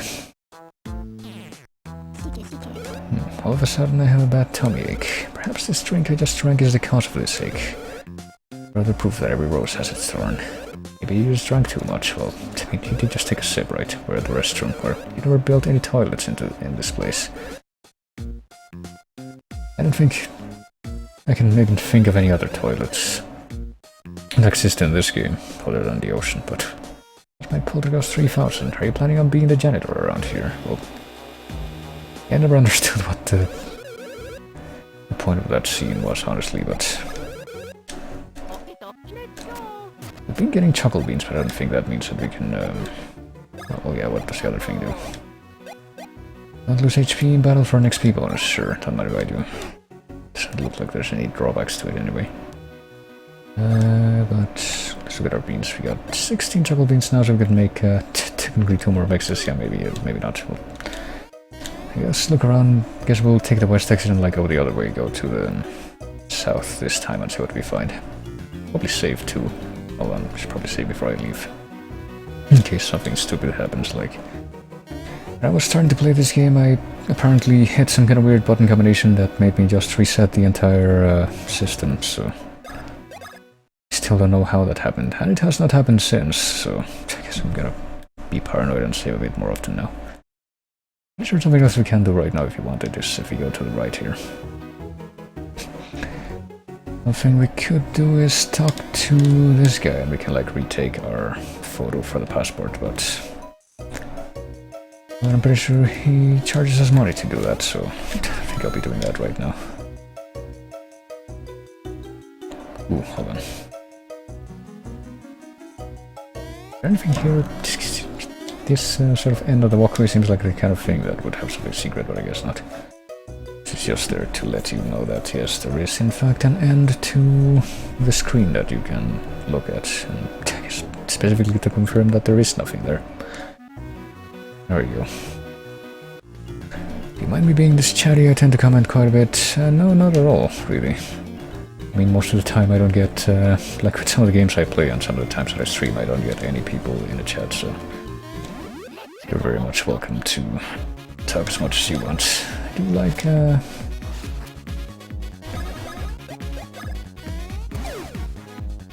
like, to converse with whosoever may come into my stream when the opportunity comes, so if you want to keep talking about whatever, you're very much welcome to. Let's see, what are we doing this time? Because I should probably add another marker here since this is my second round of collecting stuff. And I should be killing everything, that's right. There we are.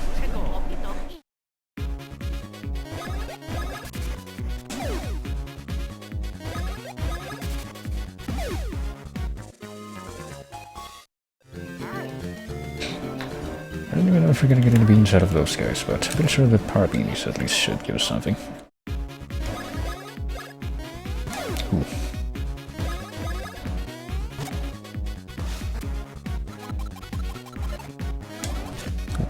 Well, 1 frame later and that probably would have been a counterattack, but... Oh, we didn't actually get beanies out of that fight, or wool beans, I mean. That's actually a little bit surprising, but... Let's see, weren't there like more chuckle beans that were in like high places in here that I haven't gotten yet? Like, I'm pretty sure there was these weird green statues with smiles that you see in places that... I'm not sure what they're supposed to indicate. I guess they're supposed to like point towards the town. I thought they also like served as markers for hidden chuckle bean holes or something like that from when I played this before. I vaguely recall something like that being the case.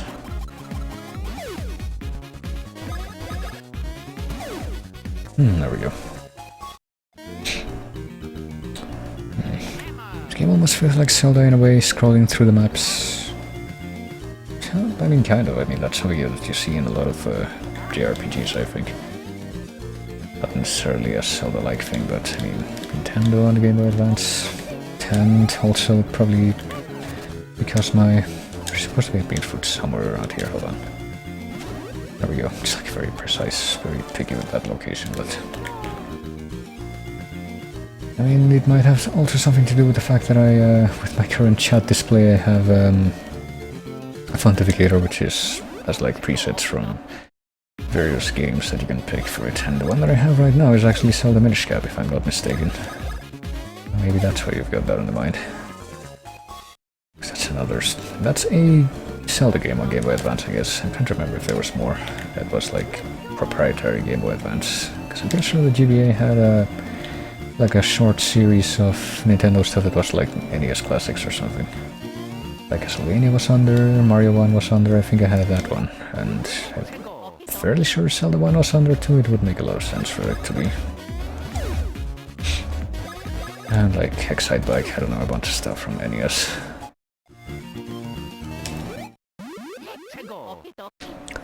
Played Paper Mario before this, felt very similar.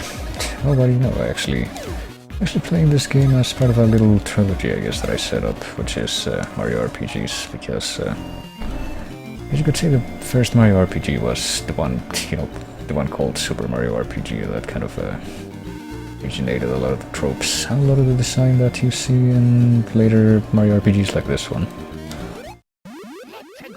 But the 3 games that I picked out were pretty much games that I played as a kid and I liked a lot as a kid, which were Paper Mario 1 and then this one, and then Paper Mario 2, which I will be playing at some point after this, probably not right after. I'm actually not sure what I will be playing after this, because it's got a few games that I would like to do, and not all of them necessarily fall into like sequence, I guess. I did like plan out a little bit of a sequence that I wanted to do before this one, including this one, which was do Paper Mario 1. Well, I did do Paper Mario 1, but I think that was before that, actually, no. It was do this game.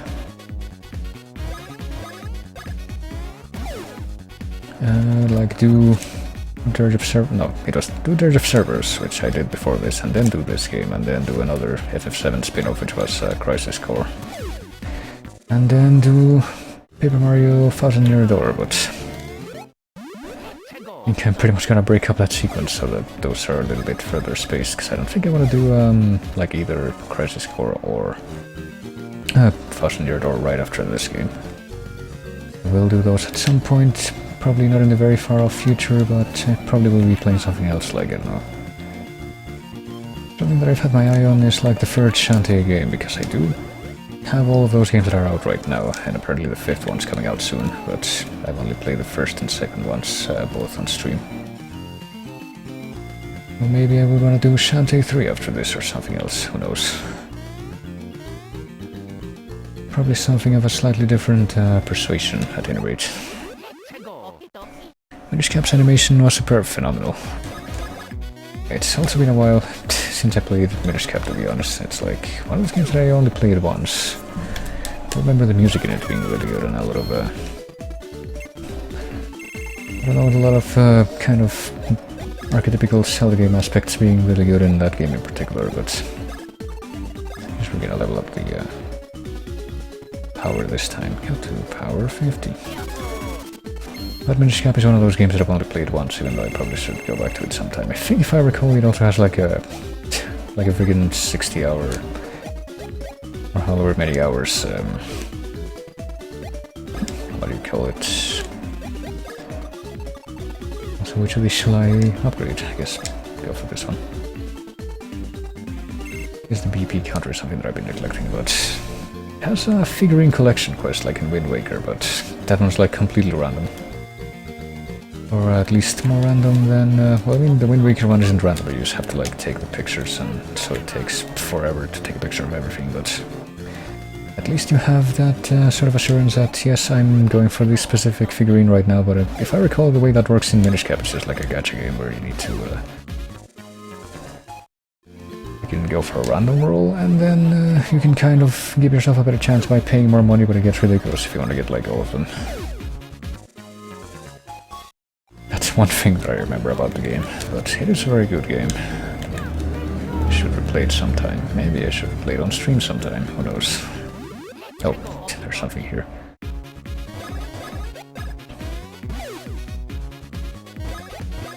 Guess I could add that to the list, who knows.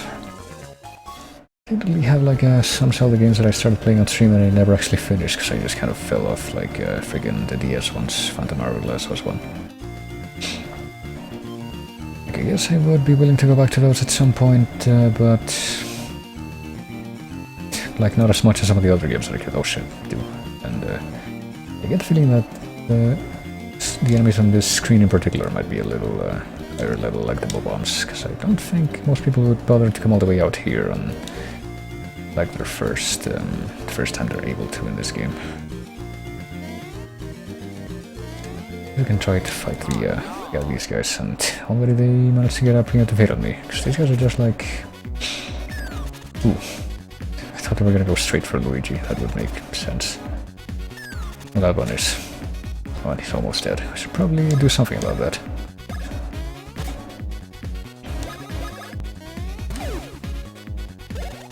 Let's see... Ooh, thought I did that too soon. Okay, let me try to reclaim the GBA games I played. Fire Emblem 2 Stones, Mega Man Cyber Network Battle or something. I guess Battle Network. I've never played that one myself, I don't think, or maybe I played it for like 5 minutes.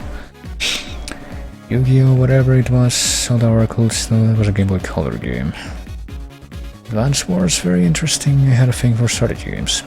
Yeah, I think I've only ever played like Advance Wars on DS, and I didn't even play it for very long. It was just like a little multiplayer thing that I did with my cousin once. What was the first one? Fire Emblem? Yeah, I think I've only played like 2 Fire Emblem games, and I haven't really been able to stick with either one too long. I played the first Fire Emblem game that came out for the Game Boy Advance, which was Fire Emblem 7. I'm pretty sure in the localized version it was just called Fire Emblem, even though it was the 7th game. Nope. Okay, I'm almost dead. Surely I can do something about that. Probably go back and like try to buy more stuff in the town, now that I think about it. I do have more money now. Because of the oh shit. Okay, so we'll try to heal up real quick to start, but... Yeah, I played that Fire Emblem game, and I played the first 3DS one, whatever that one was called, Awakening, I think. The one that's like... all the freaking Smash characters that are in Smash Ultimate are from. Or Fire Emblem characters. Oh no. But for both games I just kind of played them for a little while and didn't really feel like going back to them. Yeah.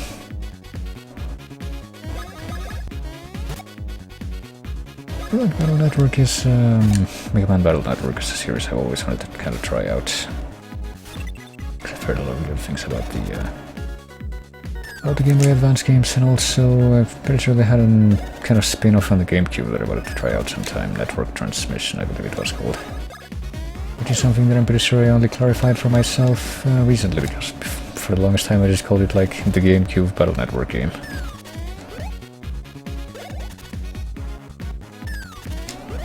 But yeah, I don't really know a lot about Mega Man games as a whole to begin with. Like, I think the only ones that I played for the longest, for any real length of time, that is the Mega Man Zero games, which is another kind of, oh, there we go. Which is another, you know, Game Boy Advance series that got re-released and some other stuff later.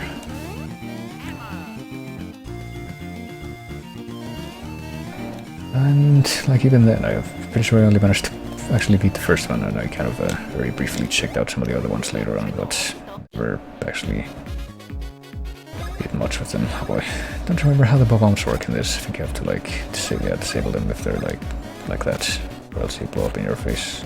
Oh, and then they re-enable themselves. Refuse themselves? I don't know, what's the opposite of defuse? Is there even such a word? Oh shit.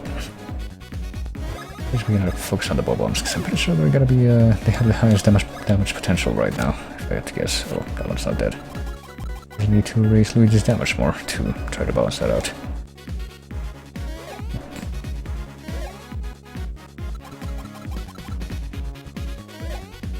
And like one thing oh shit, I vaguely remember hearing about the, some Yu-Gi-Oh! Game in, on the Game Boy, and maybe on the Game Boy, maybe in something else. I'm pretty sure it was on the Game Boy though. It was, you know, back in the day when gaming magazines were still kind of relevant. Back in the later part of that day, that is. I do remember something that I saw in a few of them where it tells you, like, I don't know, cheats for games. One thing that I'm pretty sure I saw in at least 2 of those was sort of cheat for that game in where it said something like all monster codes for that Yu-Gi-Oh game, and then it said, oh for fuck's sake, well. And then it said because we love you afterwards, like in every printout of that list, and I don't know why. There's something that kind of, one of those little details that sticks out in my mind for some reason, in my memory. But yeah, I haven't even gone into half of the houses in this part of the town, have I? So probably should. This is the item shop. And they're actually pretty reasonably priced, these things, for once, so I don't think we need any more of them that we already have though, so. PS Fire Emblem Awakening, never beated it, got stuck with the whole marriage thing. I wanted to explore all the dialogues. Boy. I think that's one thing that I've heard about, is in a bunch of Fire Emblem games, but I really haven't played it nearly enough to tell you how that works. Wonder what he will say to her if I pair them up. He's being a teenager, boy.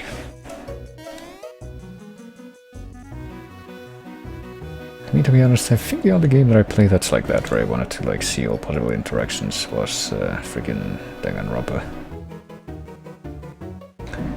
And like that was a visual novel, so wasn't that much gameplay to it, I guess, even though... Actually, now that I think about it, in the original release of like the Danganronpa 1, which was for the PSP, where am I going, by the way? Am I going back to the cafe? I guess I probably am. I probably have enough for, yeah, for one more mix. But yeah, I think the PSP release for Danganronpa 1, which was the original and which was the first time I played it with a fan translation, was it didn't have like any kind of post-game mode, so you just had to like replay the chapters and find the free time stuff in order to like raise your relationship thing further. Oh, hold on. It was a pain, but when they re-released it on Steam and what have you, they did add a post-game mode that was specifically for like passing the time and getting more of that, but I can't remember if I ever actually 100%ed all of that in any of those games, now that I think about it. I think the closest I got was the second one, but I don't even remember how far I got on that one. But yeah, I don't remember which of these did I make first. Was it this one? No, it wasn't. Back to menu. Didn't make that one, right? Hold on a second. God, I don't remember which one I've already made. I guess I can talk to the guy, actually.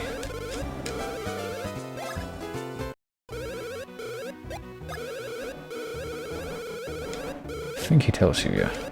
Colombian, cappuccino, tea espresso. Oh, hold on a second. What does he say before that? I'm needing these beans in these quantities to expand my menu. But I've already made the Woohoo blend, I think. And that's 25 beans, yeah. So I made that one. I made either the Chucochino or the other one. Just let me see. I guess I'll try to figure it out.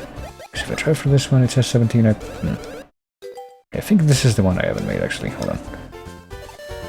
Guess we'll know in just a second. Because I have been getting more chocolate beans, but not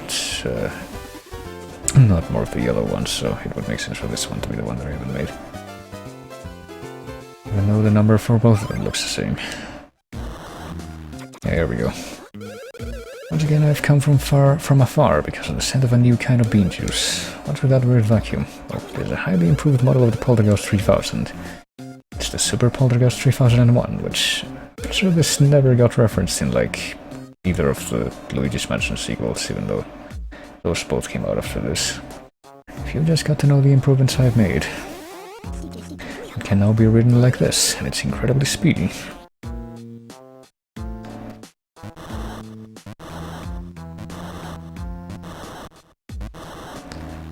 As demonstrated therein. With this, now I can go anywhere I want with these. I have a quick sampling of this new drink. Hopefully the same thing as last time won't happen. Body and soul are melting into this syrupy sweetness. Better not drink more, or else I too might become a ghost. Well, guess that's gonna happen eventually. Thanks for that sampling. Here's a little something I invented in my spare time. Maybe it'll aid you. Got an Excite Spring. What shall I invent next? Well, who knows? I guess I'm pretty sure Mario soundtrack came out after this too. Yeah, so... Or no, not after this, before this. I guess that couldn't be said to be a nod to like the paintbrush from that, but I guess we're done for now. So I could, fuck, I don't know. Is there even enough,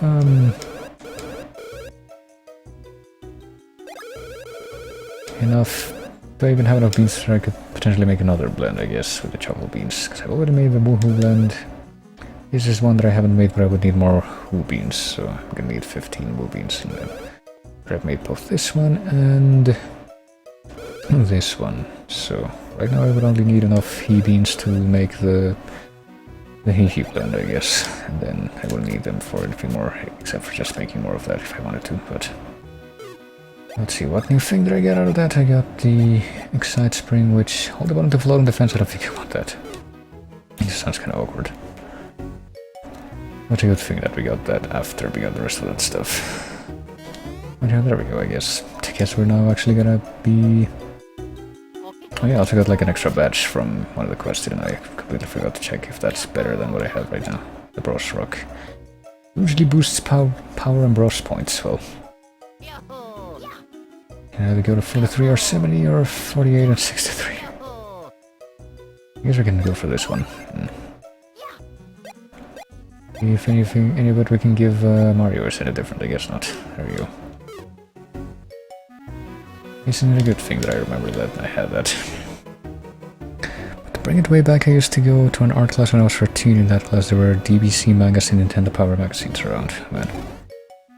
I don't know why, but I grabbed them all and brought them home and kept them. Well, I was just a kid, but anyway, I used to read Sonic 2 tutorials. Oh boy, nostalgia is a powerful feeling. Yeah, I used to have a lot of gaming magazines from like my local version of Club Nintendo or whatever it was called. It was called Club Nintendo, but I don't think it was quite the same as Nintendo Power, but I think there was like another version of that magazine in like the US. I remember freaking... Also my local version of, I think it was called Electronic Gaming Monthly, and but that was pretty good, and I guess those are the ones that I remember off the top. I used to buy a bunch of those. Back when magazines were like an actual good way to get what they provided. Or print magazines, I mean. These kind of still are, but... I guess we're going this way now. You can pass, or so I've been instructed to say. Also, Lambda Delta, which has redeemed hydrate, so I should hydrate. Is this link gonna be what I think it is? No, it's...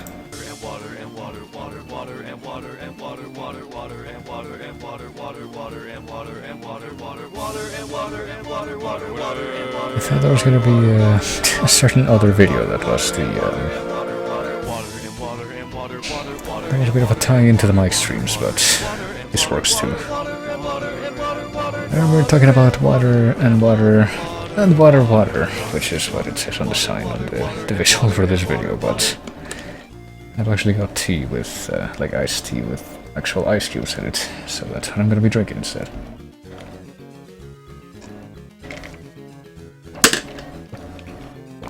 There we go. Thank you for the hydrate. And thank you for making me click around for a little bit so I can figure out. Blackfade would be too obvious, yeah, you know exactly what I was referencing. Or making me click around the tabs for a little bit so that I could realize that there's some tabs that I don't need. I don't know. I feel like there's some tabs that I don't need is something like that's a perennial state with me, but actually being able to realize what they are and close them is a little more extraordinary. Okay, so now Luigi should be way more powerful thanks to that badge that we got on the Beanstone quest. Okay, let's go to the Woohoo University so you can at least get to the what's kind of the halfway point of the game, or at least what felt like the halfway point of the game. I don't think it's quite the halfway point of the game actually, but basically the boss of this next area and the subsequent stuff that happens after that feels like the halfway point of the game plot-wise, but I'm pretty sure it isn't. There's definitely more than half of the game left after that, but I might be getting a bit ahead of myself. Let's just go. Also, this looks like a hidden beanhole. And it is a hidden beanhole. And here's a beanhole that isn't at all hidden, because I'm gonna make another marker here.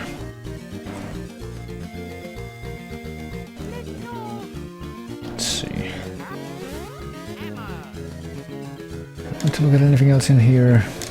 I guess we can beat up more of these, what are they called? Troupies.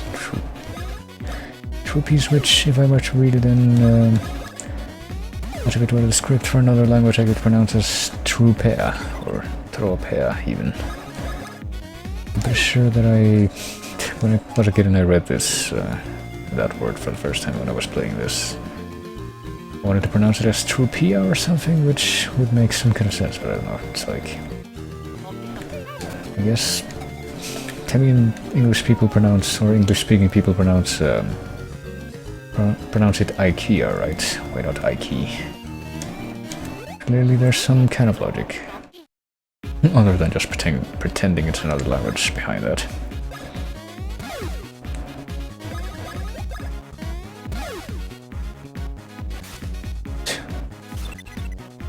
If I recall, there's like I'm pretty sure there's another variant of this enemy that can shoot that weird water thing to not to heal itself, but to like resurrect one of the enemies that might have been on the field but got eliminated. It's kind of weird, but so let's go for this now. There we go, for 2 BP. I'm pretty sure we get a boost to the BP anyway out of from equipping the badge, so that only matters so much. There are 2 eastern exits for this screen. I guess we're gonna see. We're gonna discover this together.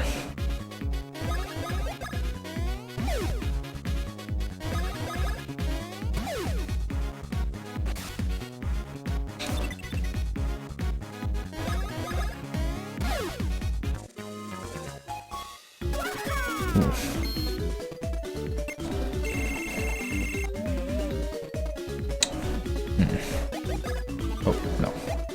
EP could use a boost, but maybe not. Doesn't get like a guaranteed big boost. I guess HP could be another boost that I wouldn't say no to. Or this. Let's go for stash, why not? Getting big bonuses and pretty much everything at this point. So I'm not trying to spam it. I just boost one. Like, I'm pretty sure it's something I used to do a lot when I played this as a kid, was just boost one stat over and over again. Get like really shitty wheel bonuses out of it. Woohoo University is over there. I don't know why they made this sprite right here, but I guess it's a statue, but a beach seems like a really weird place to put it.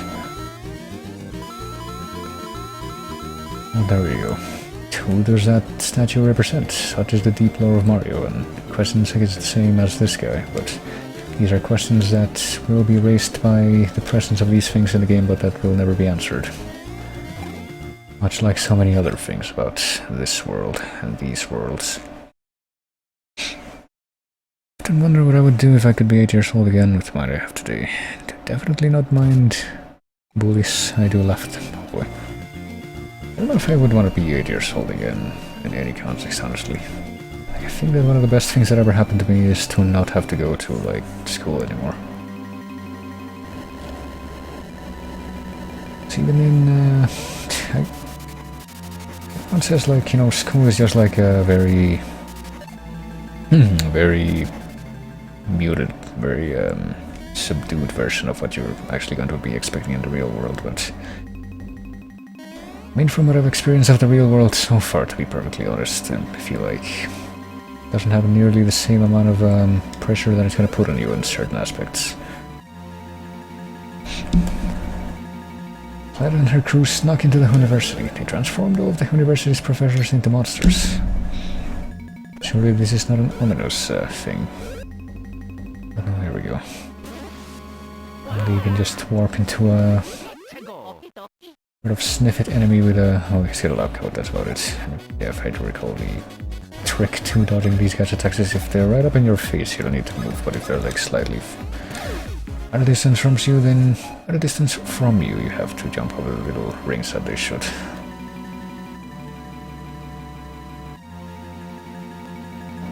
Boy. And much like hope that there's a hidden block. Bean. Well, there's a few hidden blocks in this area, but I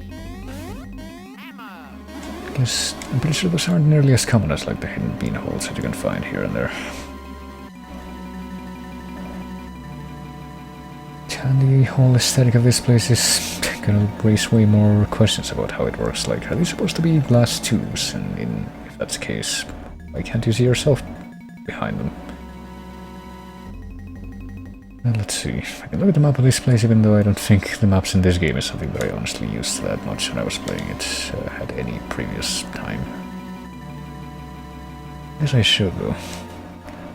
I'm pretty sure north of here is like our end goal. We have to go in here and we have to find the thing that's above the... yeah, we have to open that door, but we can't actually do it yet, so I'm gonna have to come back to that. And there's a couple of other things we can do with these blocks, but I'm pretty sure these blocks aren't really gonna do anything at this point, but... or at least one of them isn't. I guess we did need to press that so we could open up that path, but... I think at least one of these is just for, yeah, for turning that thing. Which doesn't actually do anything at this point, because the thing isn't ready yet.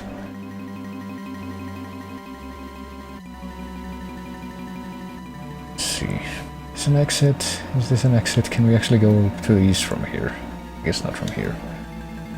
So where are we according to the map here? Okay, we can go down on the right and down in the exit that we came from, but I guess not much further. I guess we can take the south path first. South path first when we go to the next crossroads over, which is this way. It is not this way, it's this way. Boy. What are these things even called? Sniffets? Well, I mean, they're obviously modeled after sniffets, but I think there's supposed to be some kind of variation. And those guys with the freaking... I guess yo-yos that they attack you with, like serrated yo-yos. They're called yo-bros, yeah. These are called laser snippets. I guess we're gonna take care of these guys first. Yeah, predictably they attack whoever has the color of the yo-yo that they spawn first. What are your favorite game genres? That's a good question. Okay, I like variety. I like to think that I like a little bit of everything, but I feel like if I ask myself what are my favorite video games, I feel like the answers that I usually come up with are stuff like I would say that my favorite video game of all time is either Thief 1 or Thief 2. But others that I usually mention in that lineup are Castlevania games. Kind of as a whole, even though my favorite Castlevania games are Aria of Sorrow and Portrait of Ruin. But there's one more that I was thinking of that usually comes up. I'm pretty sure, yeah, now that I think about it more, I'm pretty sure the other game that I would mention is Majora's Mask, because that's my favorite Zelda game. That was definitely one of my favorite childhood games, so... I guess I like those genres, you could say. I like... Metroidvanias, I like stealth games, and I like action-adventure type games, like specifically in the style of Zelda, you could say, but something else that I like a lot, kind of as a general thing, like I don't know if I could name a favorite in this genre, but one of my favorite genres is definitely like adventure games. Like stuff like point-and-click adventure and exploration and plot-based stuff, like a really classic series in that genre would be King's Quest, I guess, but there's a lot of games like that. I don't know if you could name like any one game or even like a series of games in that genre that I would like over the others. But I played a lot of those games and I like them a lot.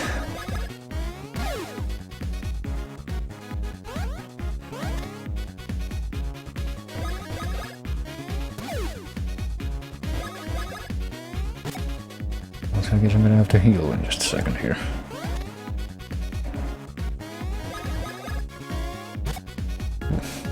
actually has quite a bit of health for this point in the game. And also save. Are there any other bean holes that I missed while I was going down this hallway? The answer is no. Also another deep lore question that will never be answered. What's with this friggin' green monster painting that's on the wall here? Or is that supposed to be just one of the normal people here? That's something that I've often wondered about when it comes to this game. In this area. At the beginning we lived as thieves, stealing fur and fang a beast for survival, then came the builder, who brought us the hammer, and with it we forged a new way of life. To reject the hammer is to denounce the builder. I'm pretty sure that's from the first game. Can't remember if it was the intro thing that you see at the beginning of the second mission, or... oh shit. Okay. Yeah, I do recall you got the freaking viruses from Paper Mario in this game, and the way you're supposed to kill them is... I think you neither do enough damage to them to actually kill them, or... you can just do the easy thing, which is to make them all the same color, so it's like in Dr. Mario. I don't remember the sequence of colors. I guess it goes from red to blue is what we saw there.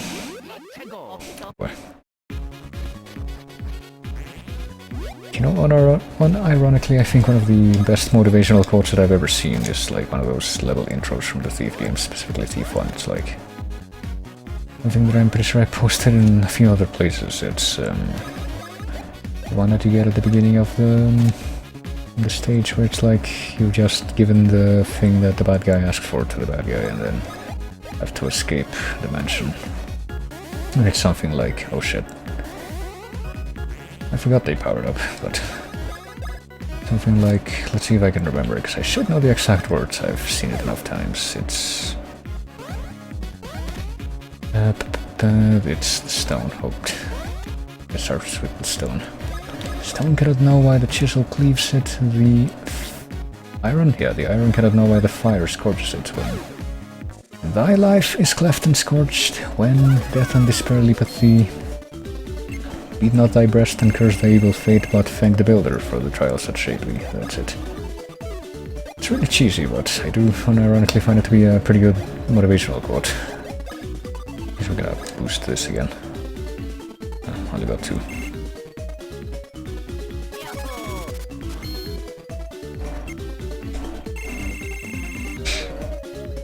What other games do you have on the docket spot? Oh, that's a good question. I was actually talking about this a little bit ago. I was like thinking, like the original plan that I made was, I did mention this a little bit ago, the original plan that I had for like the immediate current stuff that I would play in the week would be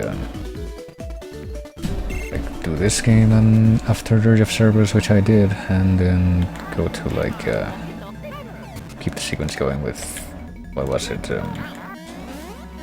with Crisis Core, Final Fantasy 7, and then play Paper Mario 2, but then I pretty much decided that I probably want to break it up a little bit and do something that isn't part of that sequence right after this.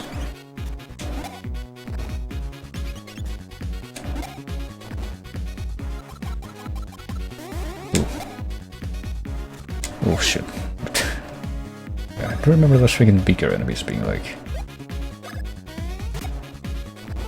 something that was really annoying to deal with in this game because their patterns were really unpredictable. But I would maybe do something like one game that I've been wanting to play recently was the third Shantae game. What was it called? Pirate's Curse, I think.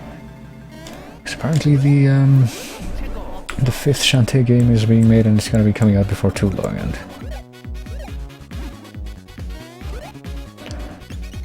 And I do have all 4 Shantae games that are out right now, so I do at least. Oh shit! I think Luigi's poisoned.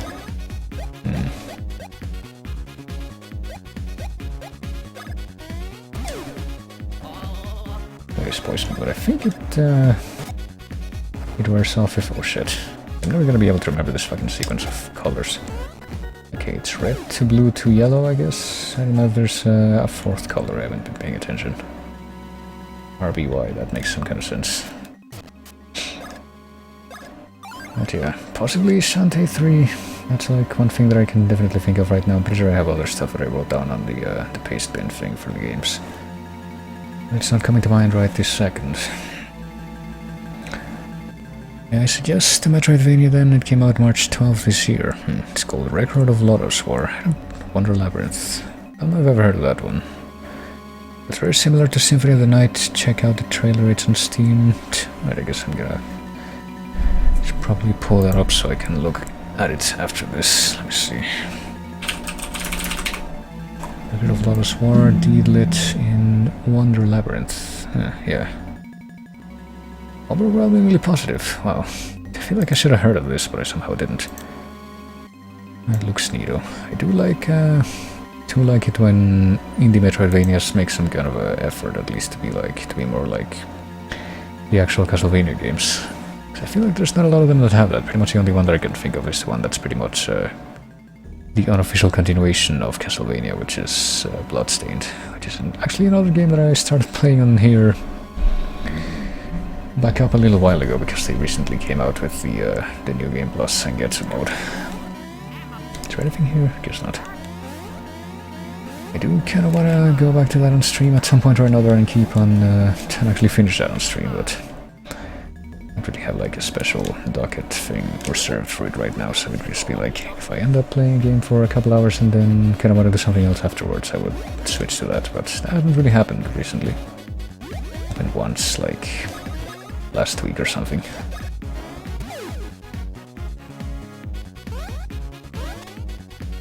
But yeah, surprisingly, apparently none of my friends on Steam have like played or wishlisted this game, which is surprising. Usually I see at least a few people I know when I look at like Metroidvania pages on Steam.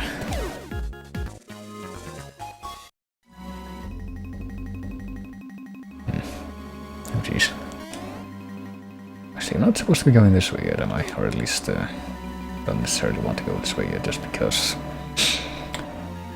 this is not a dead end, but this is, so there might be something that I need this way. Let's see. I recall this is like a testing room for the blocks. Ketchup. Oh no, I don't have the ketchup thing, the sound effects thing active. Hold on. I don't even know how loud that would be at this point. I know that I turned one of them way down.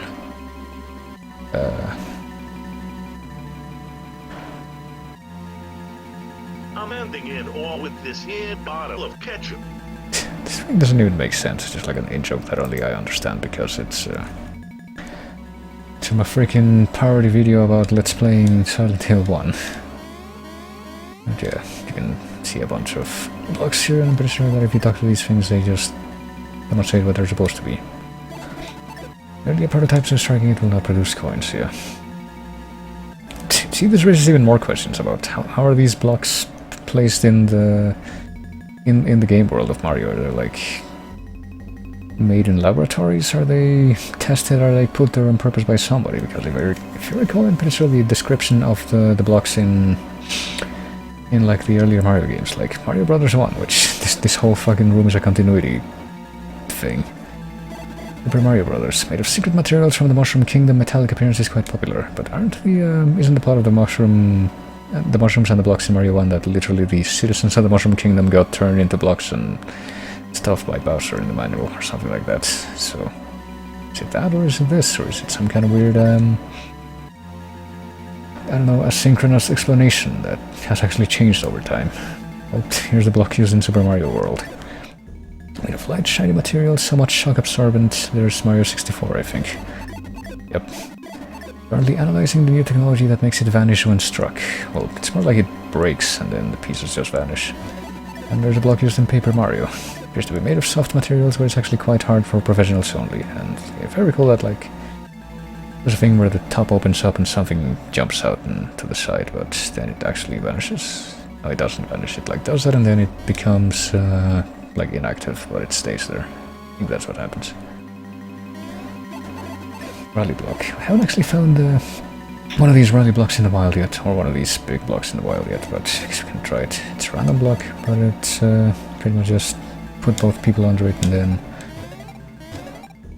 it switches between the two randomly, so it can be like a sequence or it can be completely like jump 5 times as one character or just keep switching back and forth. So it's kind of annoying dealing with that in the field, but you get the idea. This one is a little bit different. I guess we're gonna test this. I think these dots get slightly faster every time you hit it. I think the biggest I've gotten is like 25 or I don't think I've ever gotten this all the way to 30 because this actually gets quite complicated. Quite complicated to keep hitting later on. I think the, at least when from my memories of when I played this as a kid, the highest I was able to get this number is like 25 or thereabouts, and yeah, it gets quite fast after you get up from 20. Now will you do Mario RPG the game as part of the Mario RPG series you're doing? I mean, I don't have it planned right now. I don't think I've ever actually been able to beat Mario RPG on my own, to be honest, because like, the only series, like the only games that I was really having planned as part of this series was Paper Mario 1 and 2, and then this game in the middle. I don't know if I would want to keep going and like do more games in this series, for example, even though I could. I feel like if I were to play Mario RPG on stream, it would probably be better if I actually went back and tried to beat it on my own. Before that happened. But I guess we didn't actually get anything out of this series of rooms on the left, did we? Closed right now? Like, is there some kind of passageway that's closed right now that's supposed to take me further to the left? It seems like a dead end, that's the thing, so maybe not. And it's been quite a while, I certainly don't remember the layout of this place. Now let's try to clear out this room, I guess. Temperature... and there's still a few more things. Let's kind of go to blue, yeah, and then... Yep. And then I guess we can jump on the blue guy to make him yellow, and then that will complete the sequence here.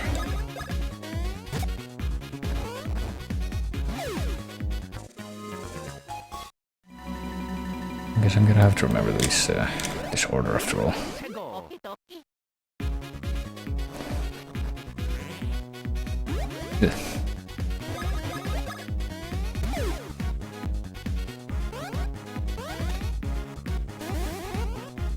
Oof, okay. Guess we're gonna better focus fire on this guy.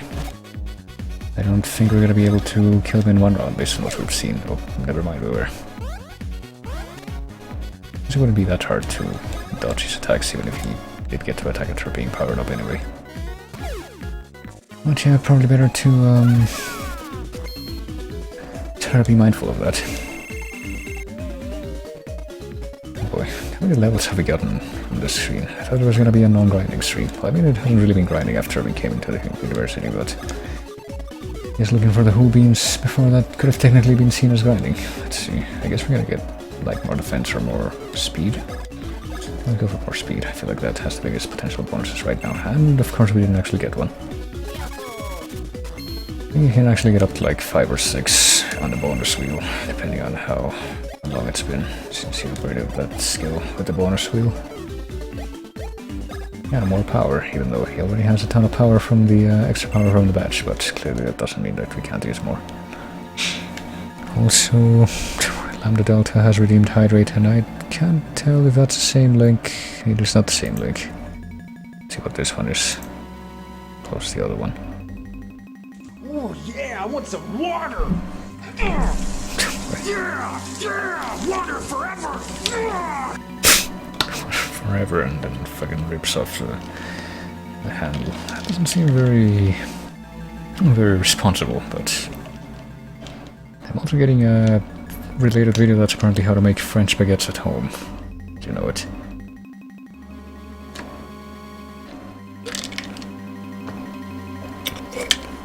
I think you could say I'm drinking a little bit of water just because most of the ice that I put in this thing is actually melted by this point. There's only like a couple of little like marbles of ice left in there, but they'll be gone soon, I expect. Let's see. Can I go right from here? I can go to the right from here. Where does that put me though? I guess it's a dead end room, so let's take a look. What's in here? Oh, it's some of these blocks that we were just seeing the prototypes for. Not mushroom, bean, and one of these things which are annoying. There you go, Luigi. Better not mess up. I guess you can just do this and try to cheap it out, but it doesn't really work. As you can see.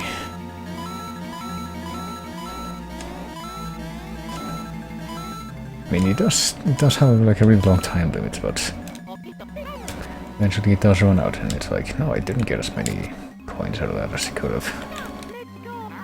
I feel offended. Nah, not really. Also, there's slightly less conspicuous than most of these beanhole back here. There we go. So what do we got here? Oh, the yellow viruses are apparently quite fast. Generator service room and sounder. I don't remember if like the I vaguely remember something that maybe the viruses can actually change color when they're in the field and you haven't started fighting them yet, but I don't actually remember if that can happen or not. Well, there we go. Mario now has enough speed that he will get a turn before these enemies do, but...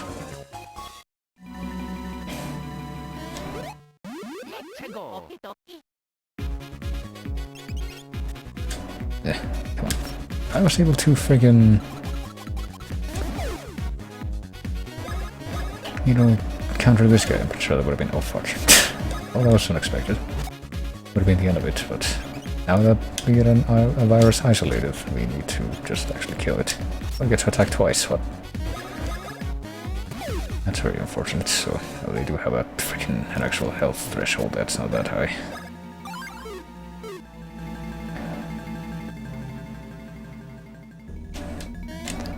So you can either make them all the same color, or if you're too OP, you can just kill them individually.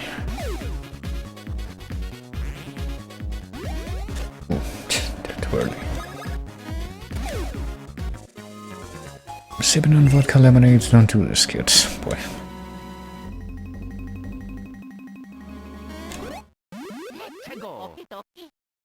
I mean, I could probably just as easily get something alcoholic, but I don't remember what the mega chump is like. But I'm also the kind of dude who can't count the amount of alcoholic drinks that he actually could say he liked in the fingers on one hand. Ooh. Okay, I see the gimmick, but he doesn't get the chance to actually act on that very... I think I remember there being a two-part gimmick to that. Anyway, I think if you manage to damage it enough without killing it, it actually becomes damaged, and then it actually attacks the opposite of whatever color it displays. So let's see. There's supposed to be a hint for this in back here, maybe? Yeah, Sandor release code. It's like nice pattern, so it's like a cross or arrow pattern on the with the red stuff in the middle right or left, and then the two red things on the top right and top or bottom right. Oh shit. Wait, what? There's the two patterns, so is it like one or the other? I guess we're gonna go for this one first, unless maybe the first one is what it's already there. Let me see. Yeah, the first one is the one that's already there. Never mind. So we need to actually do the second one. Okay, so it's 4 on the top left and then 4 in a square red and the bottom right.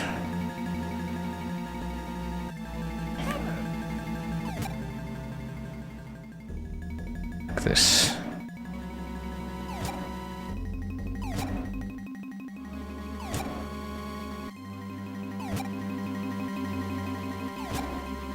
There we go.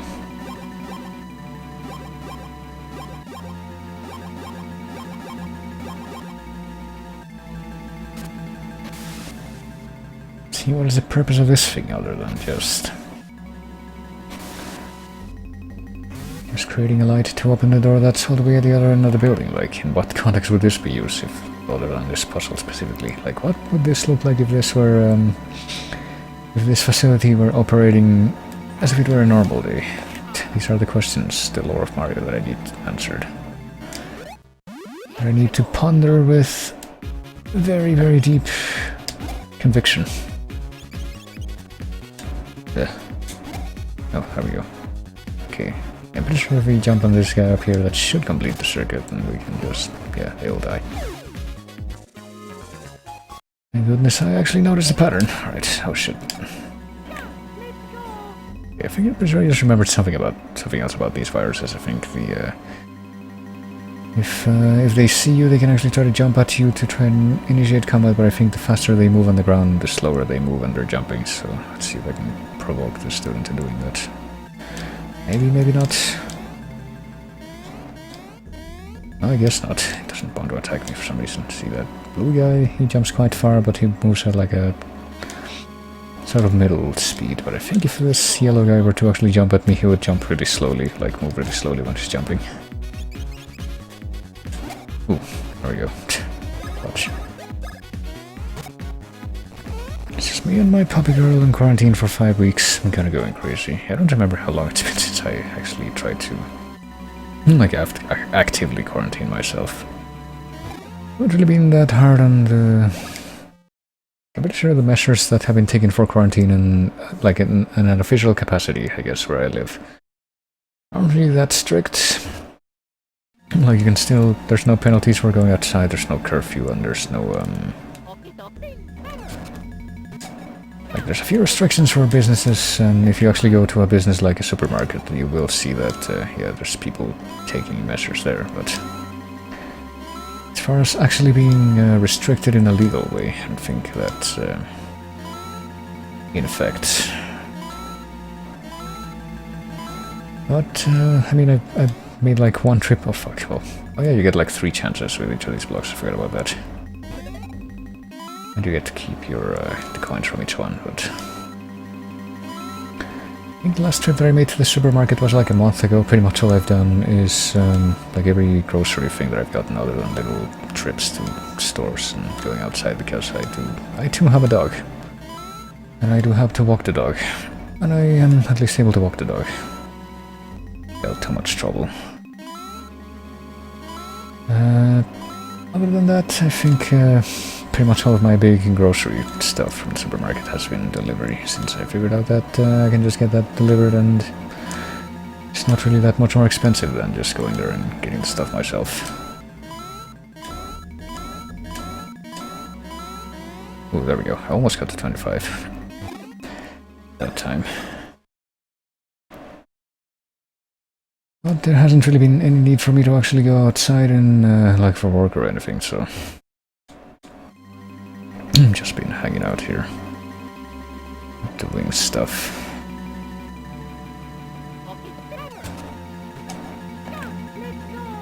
Oh, I vaguely remember this puzzle area. Yeah, a very obvious starting point, but nothing, I guess. Can't really do much more.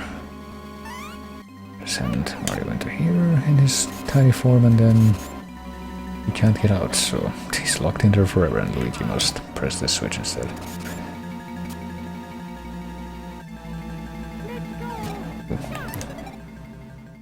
Oh, jump using the A and B buttons and hit the blocks as they move to score points. Get 30 points in 25 seconds or less. And the door to the next area will open. This part I forgot about, but it makes sense.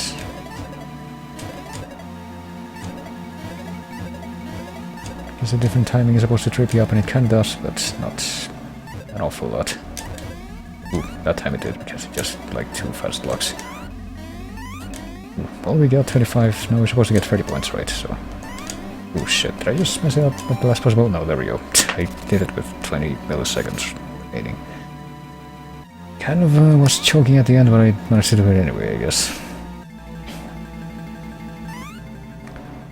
But now we actually get on top of these things. I don't remember if there's like a... I think there is like a path you can take into a different screen on the bottom of the screen here somewhere, but... I'll try it now. I don't know, can we jump across here? We probably can, yeah. We can... do this, I guess, to give ourselves kind of a... Well, never mind, I thought I was going to give ourselves kind of a... point from which we could continue if we fell, but I guess that was not it. No, here we go. I guess this is kind of an optional secret thing. I think if you jump around in here you can find a few hidden blocks. Here we go. I don't remember what the pattern is for them. There's one, there's probably another one right here. I don't know if there's gonna be... Yeah, there's a 4th. I guess it would make sense for there to be 4 of them. It's a neat pattern. And yeah, I guess we're gonna assume that that's pretty much it. More Hooey inside of that. And now that we've done that, we can actually access this next thing.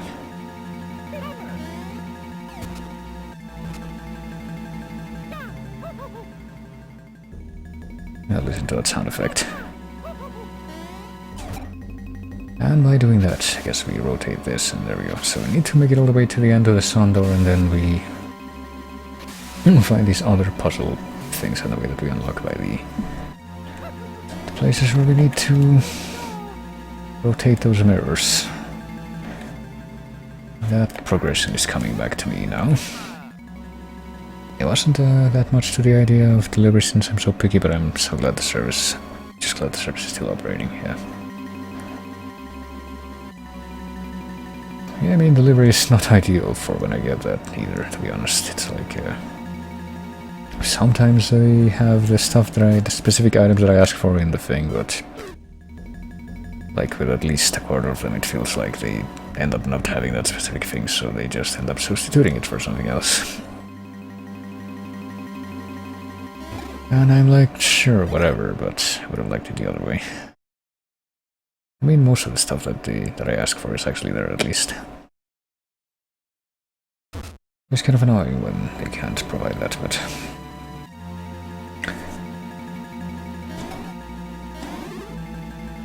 I feel like it's a reasonable measure to take, in this time.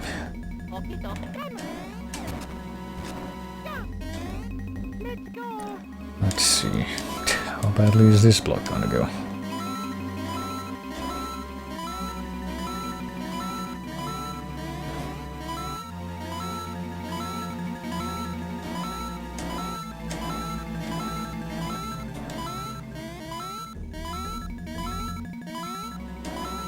There we go. I don't even know how many we get from each block, but I'm guessing it's not that many. Well, it doesn't matter anyway, precisely because it's not that many, but here we go. I don't remember this sequence the most clearly out of all of this whole thing, I'm pretty sure. Stand right here, you get shot. Pretty much the same thing as in that puzzle in the forest with the barrel, and it's the same idea. Here, eventually. I'm pretty sure this hitting this block is the whole end goal of this section, so we'll gonna have to do a whole bunch of different things just to be able to accomplish that. Oh no, a boss fountain. Boss fountain.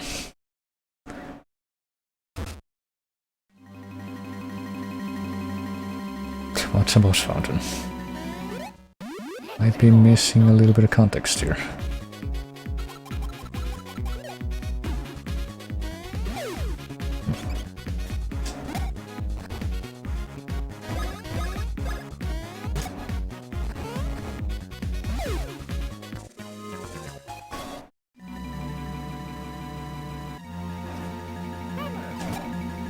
Yes, I assume pressing this switch is a good thing. Okay, so there you go, that's half the puzzle. I'm pretty sure dropping one barrel there is only half of the puzzle solved. You need two, I think.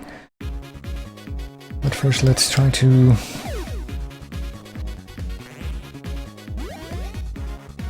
I guess clean out these narrow hallways so I don't have to worry about running into these guys against our will. No, it's not false alarming, a boss fountain. Fontian is a cache of supplies right before a tough boss. Oh, okay, that makes sense. Because it's like in those jokes you see people make, like again, like finding a bunch of health and ammo before, like all of a sudden in a video game. Hooray! But then you realize that finding a bunch of health and ammo all of a sudden in a video game, it's like, what could this mean? I wonder if they're giving me this for a reason, but I feel like this game doesn't really do that, except with giving you a save block. With a better or greater speed again. Oh, we got potential 5 bones.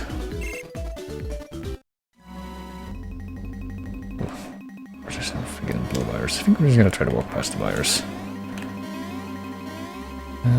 Oh shoot, is there actually anything that we can do in this room right now, or... we just have to go back and do the... we have to bring the barrel here? I don't remember. Guess we're gonna find out eventually though. I'm pretty sure that if we only have one barrel in that... in the room with the... in this room right now. I'm pretty sure that if we try to try to do this right now, all that's gonna accomplish is bounce it off to the side, but then that happens. So that's actually not the solution.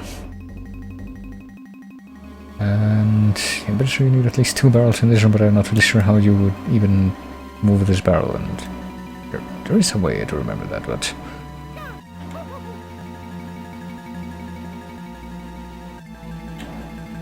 I think the only option right now is to break the barrel, I guess.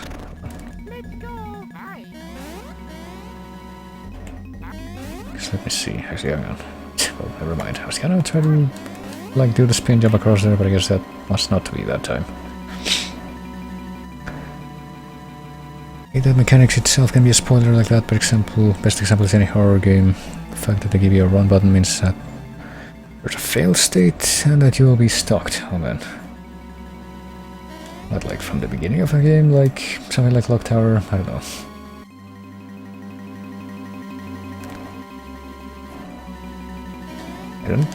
I think like if you like the awareness that there's a run button. Also, what the fuck was this? Not supposed to be reset. Well, maybe so I can drop another barrel in, or maybe the barrel is reset and I'm not paying attention. I guess the barrel is reset. I was gonna need to press that again after all. So let's see if I. Oh, that block is right in the way. If we do that at the like the highest position there. Oh, it's okay. I figured that might happen, so I guess let's actually get rid of this guy.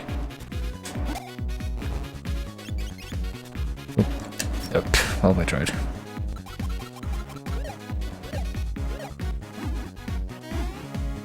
Oh. Okay. I still don't understand the pattern behind this fucker, but... Red, blue, yellow. So if I jump on this guy, will he become red and complete the circuit? Yeah, he will.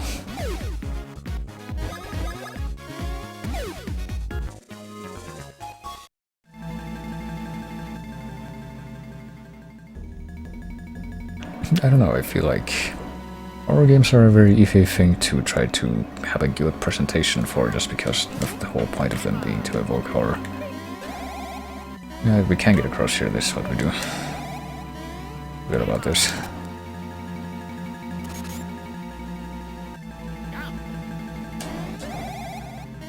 Ooh. What's to the left here? Because pretty obviously, okay, nothing that we can access right now. Need to go in here, but that's not the only option at this time. Then again, playing any horror game and expecting not to be stalked somehow is a bit uncommon. Yeah, well, I mean, it depends on the game too. What kind of gameplay you're going for? Is it an adventure game, like based, or it's something like Resident Evil where it's more actiony? Unless we're talking novel psychological games here. I guess for those kinds of games you couldn't, or you wouldn't necessarily have to classify them as horror games exclusively. What's the point of this thing? Is it just like a light? Or is this like the only... I don't remember this. If this yellow thing in the middle of the floor has any purpose or not. Is it like a vent maybe? Who knows? Conveying certain things through 16-bit graphics is kind of hard. So let's see, am I gonna have... yeah, I think I might have to go all the way back anyway.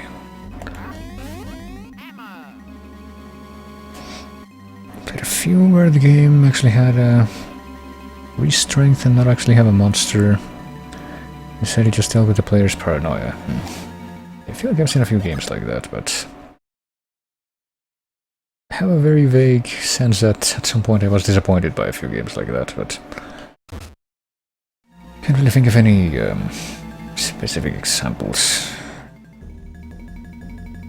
I guess one that I think one game that I played for like Halloween on this channel like a long time ago was one called The Park.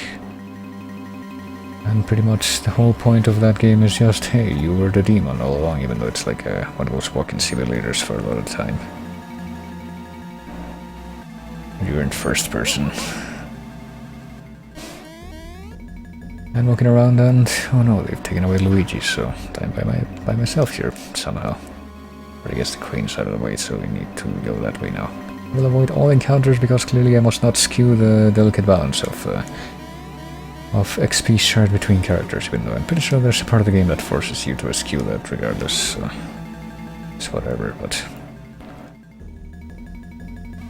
Yeah, I recall in that specific game you don't actually have to, like you don't never actually run into any monsters or anything, it's just like walking around and getting little scenes.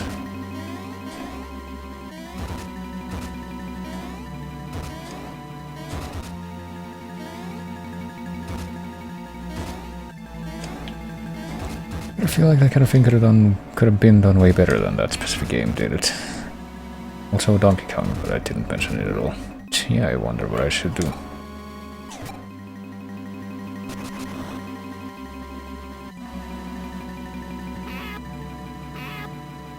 First it comes to mind is Amnesia, although that one's a bit of a hassle gameplay-wise. Well, I mean, I think Amnesia is a bit more like Clock Tower in that kind of trying to explore a locale and you're trying to solve puzzles, but you do run into monsters and stalkers, and the main thing about both Amnesia and Clock Tower is that you can't actually fight back against those, so you kind of have to get used to hiding mechanics. Look at this emotional reunion. We were apart for so long.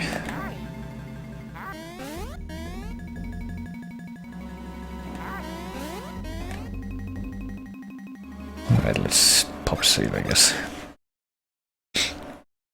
Recommend trying a game called Irisus Syndrome. Have a look for any info, you just get a translated version and try it. Alright, I would imagine that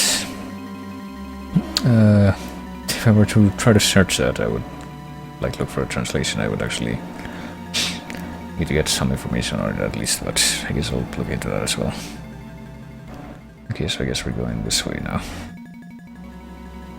Gone Home, Dearest Terror, and Layers of Fear have no monster, but I consider them more spoopy walking sims with puzzle elements and horror, yeah.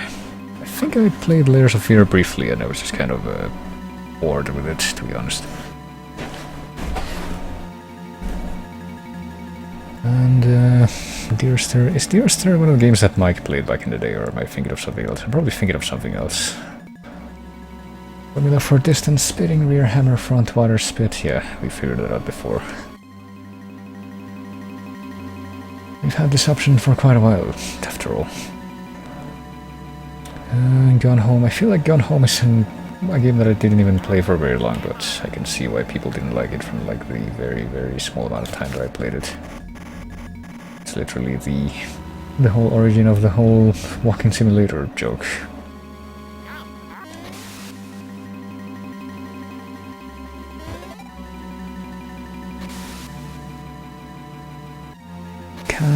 Can I send media file links here? Do you mean for the game that you recommended? I mean, I don't think I have any restrictions on links, so I guess I will just mention that and leave it at that. Let the record show that that is all that I have said at this time. Oh man.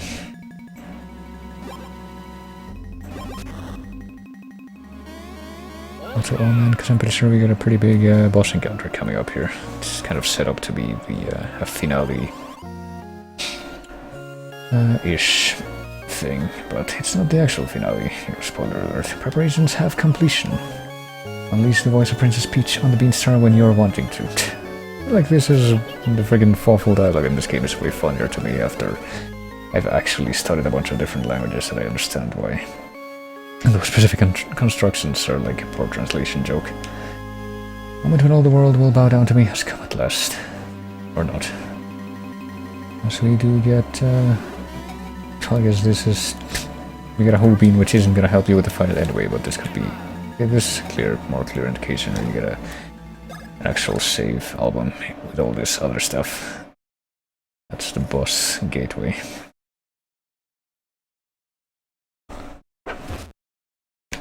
So let's see, do I need to heal? I could use some heals, yeah. I have 45 mushrooms, so it's not a big deal.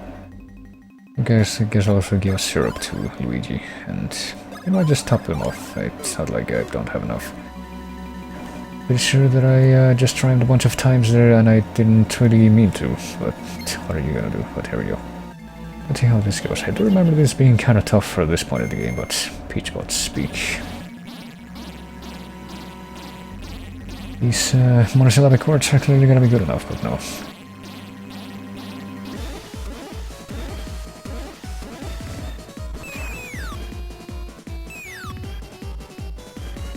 Oh man, huh? What happened? What is this? How could that voice have failed? Situation we had not suspected has begun to develop, may we flee? Nope, we got this going on. Both some pests at the worst possible moment. We don't have time to deal with you fools, except... we can just do that with a single swing. Won't this be fun? That's how it is, I'm ready for you. Gonna knock you all the way back to the Mushroom Kingdom. And then we engage like this. Oh god, gonna have to remember the friggin' timing for these holds. I think if you fall in the hold you get a modifier, stat modifier where... Oh, I forgot there was 2 for each of those attacks. Oh yeah, here we go. Fight against the main villain of the game. I wonder what this could mean, but... I think if you fall in those holes you get a modifier that makes it harder for you to jump during counterattacks, that's what I was trying to say, but... The green button, second leg of the game... Oh yeah. I mean, I'm not looking at anything, what are you talking about? I guess I should probably take care of this before I forget.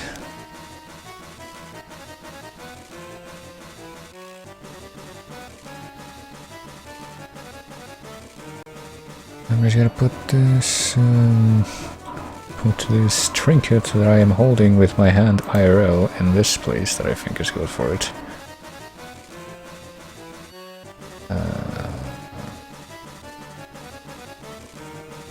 There we go. I guess I might as well place this someplace too while I am at it. Okay, that's done. Anyway, let's see. Boss fights. Let's see if I can remember how to do this. This is Chopper Brothers. Don't Luigi an attack. There we go. Gotta really mash that button. Knockback Brothers, I think you can actually spam the normal version of this attack like a bunch of different times, can't you? Or no, I guess that's the advanced version of that attack. Never mind. But we should still keep using that so we can eventually do that. We just keep on spamming those attacks as much as we can. God, it's been so long and yet I still remember her tells like exactly because I actually had a lot of trouble with this fight the first time I did it.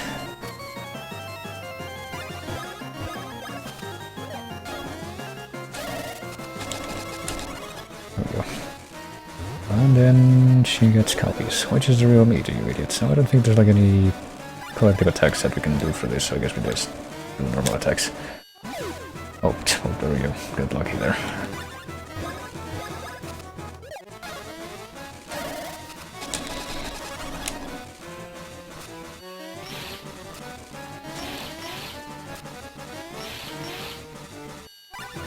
Let's see. Ooh. Yeah, I do remember there's a version of that hammer bounce attack where you can just keep spamming it like potentially infinitely. It's just like the infinite powered bounce of Paper Mario, but with this game. Tenacious little boys, aren't you? Too busy for such games. Time for this to end. I'll do the big storm hole attack again. Nope. Even though that's actually not that difficult to dodge once you realize that those are there and you can see them coming. Yeah. But now she's on this freaking blown up sprite, I guess. I don't remember that part. I guess that means that he was basically already dead. There we go. It's just so much easier than I remember it being. Probably helps that we actually did run a little bit. And that I didn't fucking avoid every... I mean, for this game it probably helps a lot more than with Paper Mario in that I actually didn't avoid every friggin' fight that I wanted to, or that was in the field. What shall I upgrade? I think I should probably upgrade attack, even though that's already really high. I can make it even higher.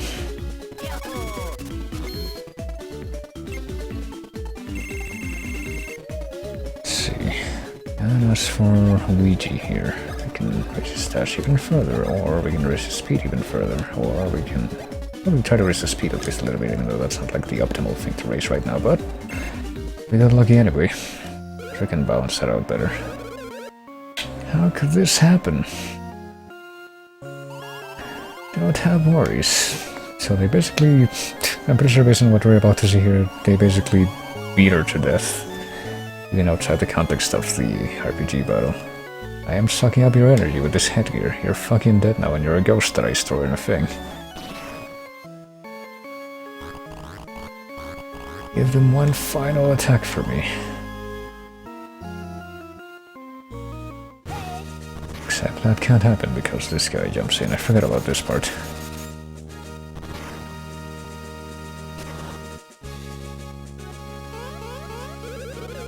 Now quickly to the fallen Beanstar. Except Beanstar heard Princess Peach's voice and went mad. But why would Princess Peach's voice drive the Beanstar mad? Indeed. There's a surprising secret at the center of this riddle. Almost as if this was all being somehow set up from the beginning, so I'll explain it all in detail once we have safely recovered the Beanstar that has fallen below. You two must go to the bottom floor immediately. So, anime flash, I guess, even though I don't think that's a very common anime trope. Not that I would know anything about anime tropes to begin with, but... Is there anything else in this room I don't remember? It makes sense for them to hide something in here. They're not really gonna explore this with a lot of detail, but... University basement, let's just continue. They give you two, another say block, it's 2 rooms apart, but I guess that's just so that you don't break up your stride of going through these rooms.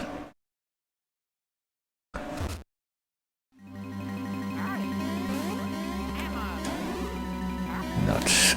I haven't actually used any of those nuts yet, I think because they're actually fairly rare at this point, but you know, pretty much all they do is just heal both of the brothers at once.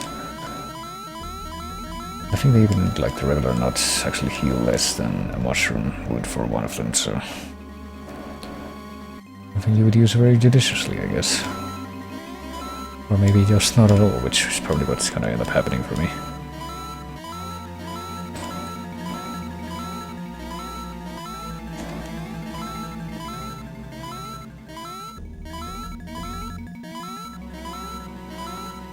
To be honest, I'm not really a big fan of the big amount of time that's just broken up by these, taken up by these blocks. Whenever I found one of them, and that doesn't really feel particularly satisfying, but super not. Oh, shoot, we got friggin' that. We didn't even get our first attack that time. Oh, but we got high enough speed for Luigi that he can actually attack at more or less the same time. Oh, we really need to jump early to dodge this thing and counter it. Yeah, there we go, so now it's malfunctioning, so if you it attacks while it's in that state, then it's going to be hitting whoever is the opposite of the color that it shows. That's how it works. See if I can get this without triggering a fight against the viruses, because I'm gonna be honest, I feel like the viruses are the least fun enemies for me to fight in this. Yeah, and yet that just happened, yeah. The red viruses walk slowly, but they jump very fast. That's what I was talking about earlier, so...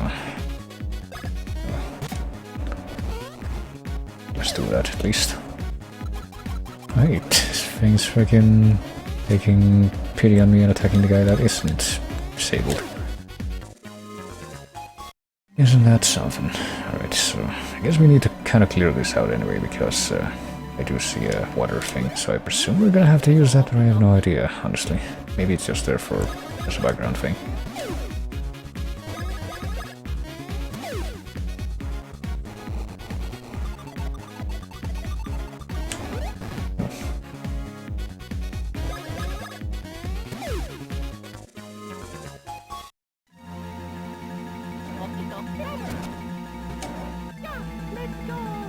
Okay, now let's go.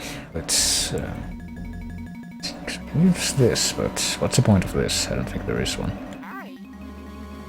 Unless we wanted to just blow the water into this thing, which doesn't do anything, I don't think. It looks like something else that would dispense water, but it's just not doing it right now. Boy, and I see that there's an enemy hidden by the foreground here. That's not very nice.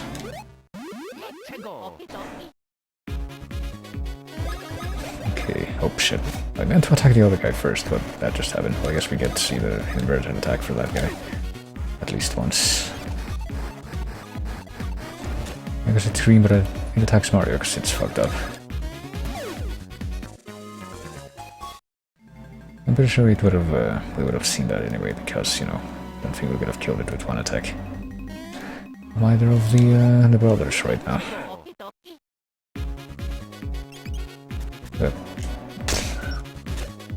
That went well. Okay, I don't know, who do we kill first?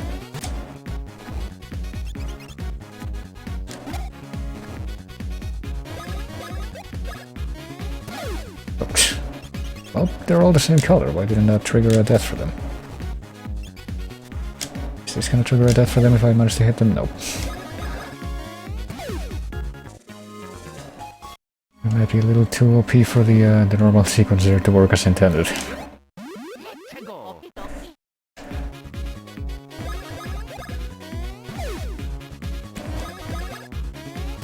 So we're still not as powerful as like Luigi's, not as powerful as Mario still. Oh shit. I keep messing up the timing on that. Which, to be fair, is fairly tricky. What do we got here? Underground generator room. Guess we just need to deal with this. Oh boy, there's two of them now. This'll go well. This is gonna go perfectly. Should do get a little bit more time to try and figure out which one's the color that it's gonna go for than I thought. I need to jump as early as I thought, but still. This means I'm gonna die. Or at least it didn't malfunction either. Yeah, because like once I'm pretty sure if you haven't jumped by the time it actually rears its head back to pounce, it's too late to dodge. Let's see, just take care of this and then we'll save, I guess. I'm pretty sure we have another boss encounter once we actually get in the generator room. But first we gotta deal with the mice here.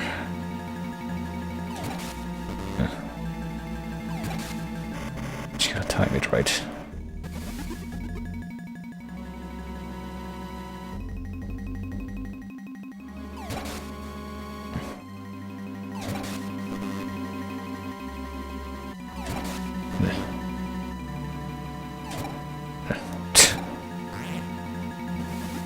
Well, we only got one chance. I do remember doing this a few, a fair enough amount of times as a kid that I noticed some kind of pattern, but that is far behind me now. I messed up. This one's really easy because it just stops where it's supposed to be. Even then you can mess it up.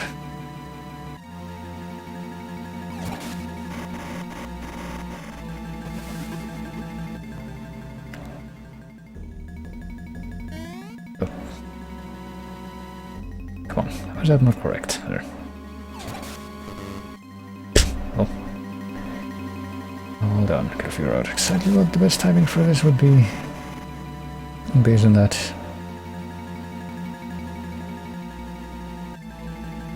And then there's this freaking mouse. The final one feels like it's regular speed every time, so but got lucky there. Well, no, I guess we did it. Now we need to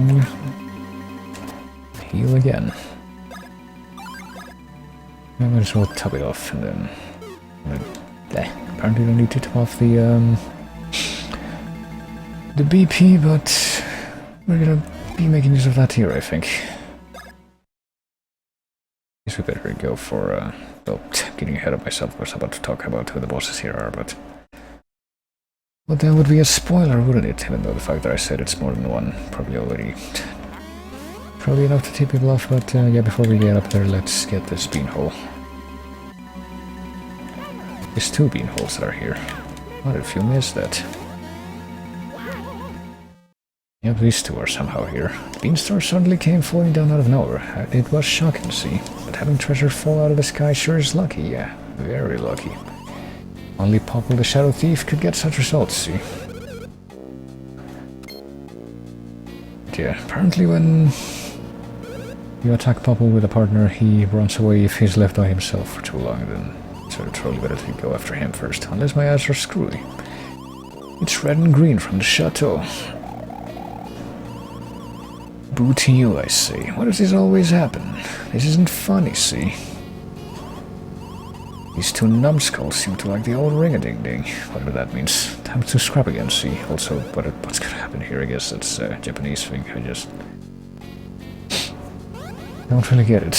And don't really get how it relates back to the dialogue that they just said, but there we go. When he makes a face, he goes after Luigi, but when he doesn't make a face, he goes after Mario. That's how that works.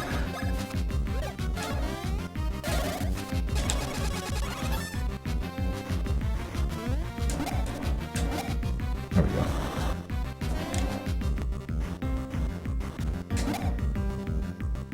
Really gotta get the timing down for that.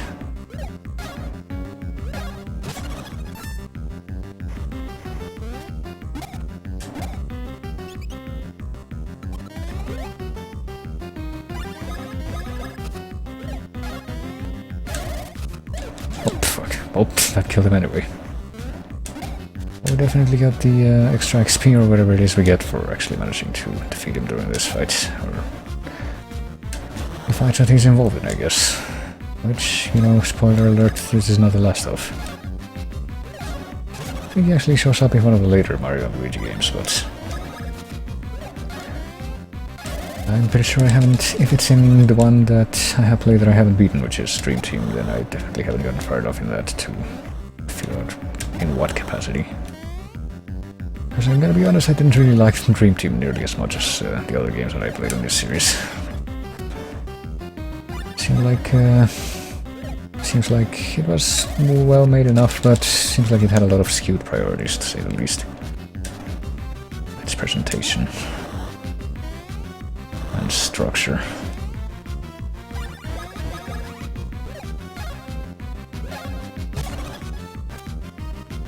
Oh, there we go. That was actually really easy. And we get a red pepper from that.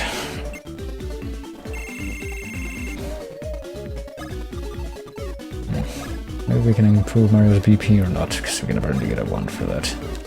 And here. Speed, stash. I guess we'll improve the stash. There we go, 5 full points. And Luigi gets a level up too, won't you know it? What are we gonna improve for him? Really like... I know he does. Like, I guess Mario has the advantage on the stash department, so we'll try to give him at least a couple of extra points on that too. There we go. And here comes one of the robots with the messed up voice, so of course. Our treasure, it's gonna fly away, see? Or fly away. I kind of accented that word strangely, but apparently the Beanstar is able to get angry and just fly off into the sky and laying all of these people off to faraway lands. Which causes this to happen. I remember. I am Bowser the King. I don't know why that specific moment triggered that sudden amnesia resolution, but oh, what do you know, it's the MacGuffins for the second half of the game there. I also moved to East Beanbean Oasis because of course there's quite a lot more game to go through at this point. I get the feeling that some of these voice clips might actually be like adapted from Luigi's Mansion. Now Mario's buried in the sand and getting beaten up by crabs.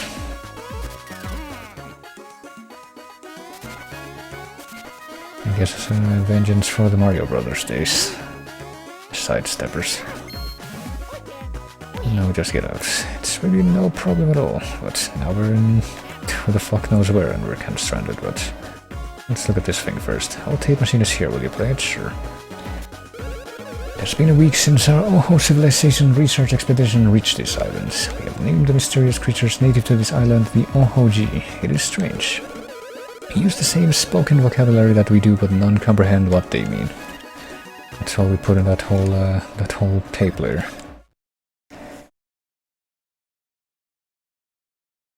But no, it would sure be a shame if we were to somehow lose what happened in the last like 10 minutes, so...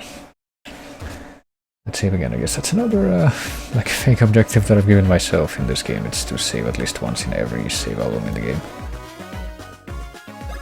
Well, let's see. What does this thing say? It has been 3 weeks since our research expedition arrived here. The time it speeds by. Today we made a most surprising discovery. We approached a red Ohoji and happened to ignite it in a bizarre accident. The moment this red Ohoji was touched by the flames, it turned into a monster. This monster Ohoji attacked us as might any creature that dislikes being set on fire. Yeah, a lot of those. Unfortunately, the researcher who was attacked then transformed into an Ohoji, whatever that means. That's not something that's never really followed up on in what we see of the game, though. We must conclude that it is best not to approach an Ohoji if one plans to set it afire. Rather, it is better to stand a short distance away and then set fire to it if one wishes. For whatever reason. Surely the blue Ohoji will respond to some stimuli and also transform into monsters. It may invite trouble, but clearly this must be researched more. Science demands it. Yeah, let's just go freaking... Let's torture animals in pandemic life. How much is a chance? Well, you can actually talk to them and stuff like that. If this Oho oasis is far out in Oho Ocean, then that means... What that mean? Well, only what it you say, but yeah, we can also step on the crabs. Right, hold on. Yeah, I guess I'm gonna make another marker here.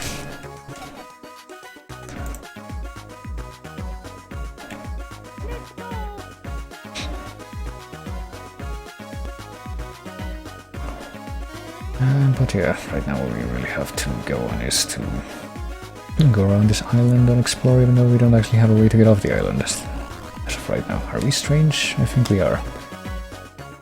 But I think a better question wouldn't be, if we are strange, then what is normal? Who is normal? We met them.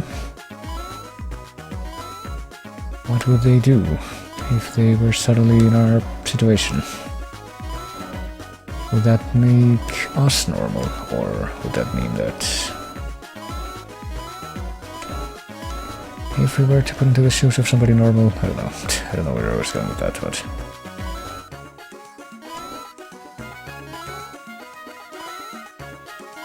And I mean, I say that jokingly, but I'm pretty sure that if someone were to actually come up to me or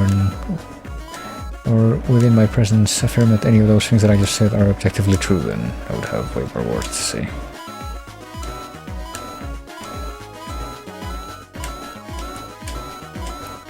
Ooh, got more than my high score. I guess I got 27 on that one.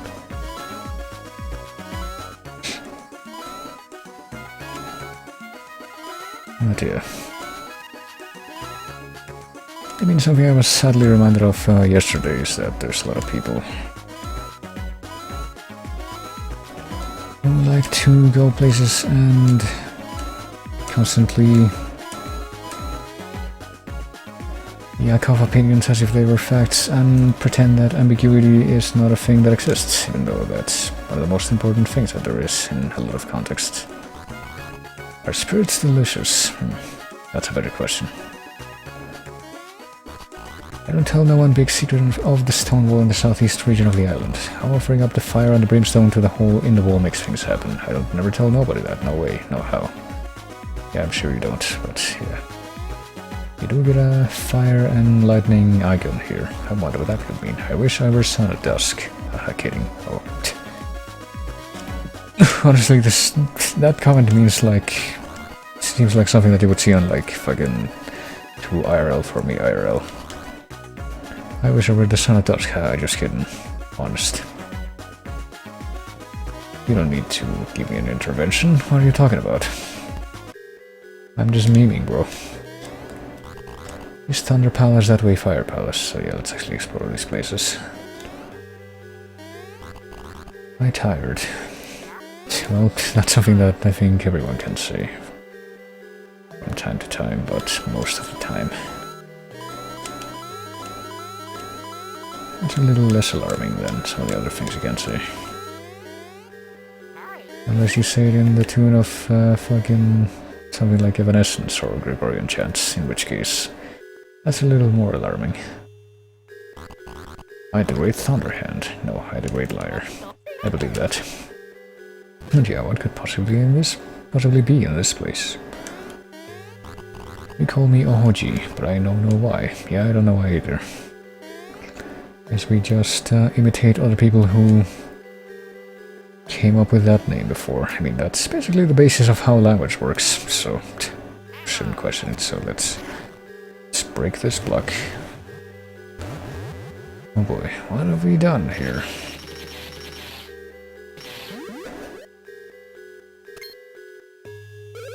To you who have wandered into Thunder Palace, these are the training grounds for the chosen few. I know not how you found your way here, nor how you managed to enter this place, but I have no business with you, and you have none with me. Depart post-haste.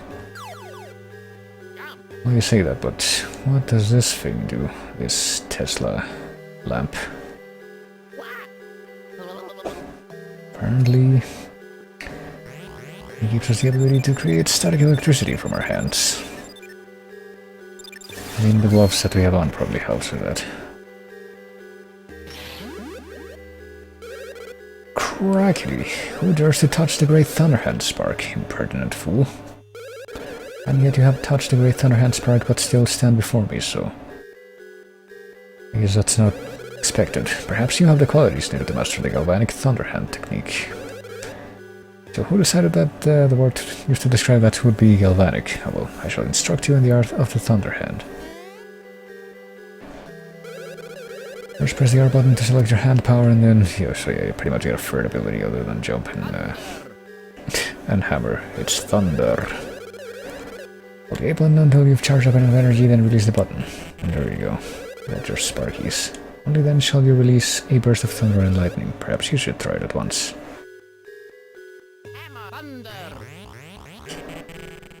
There you go. Luigi mastered the Thunderhand. Very well done. It is wise to use this power when an apparent conductor of electricity is nearby. You have done it. It is done. You have released me. Whatever that means. And that's the last thing we hear from that guy, so... yeah, go figure what that means. But do we need to do that to escape this place? Because that's how we activate these blue crystal balls. And you do need to reunite with Mario so you can actually exit this place.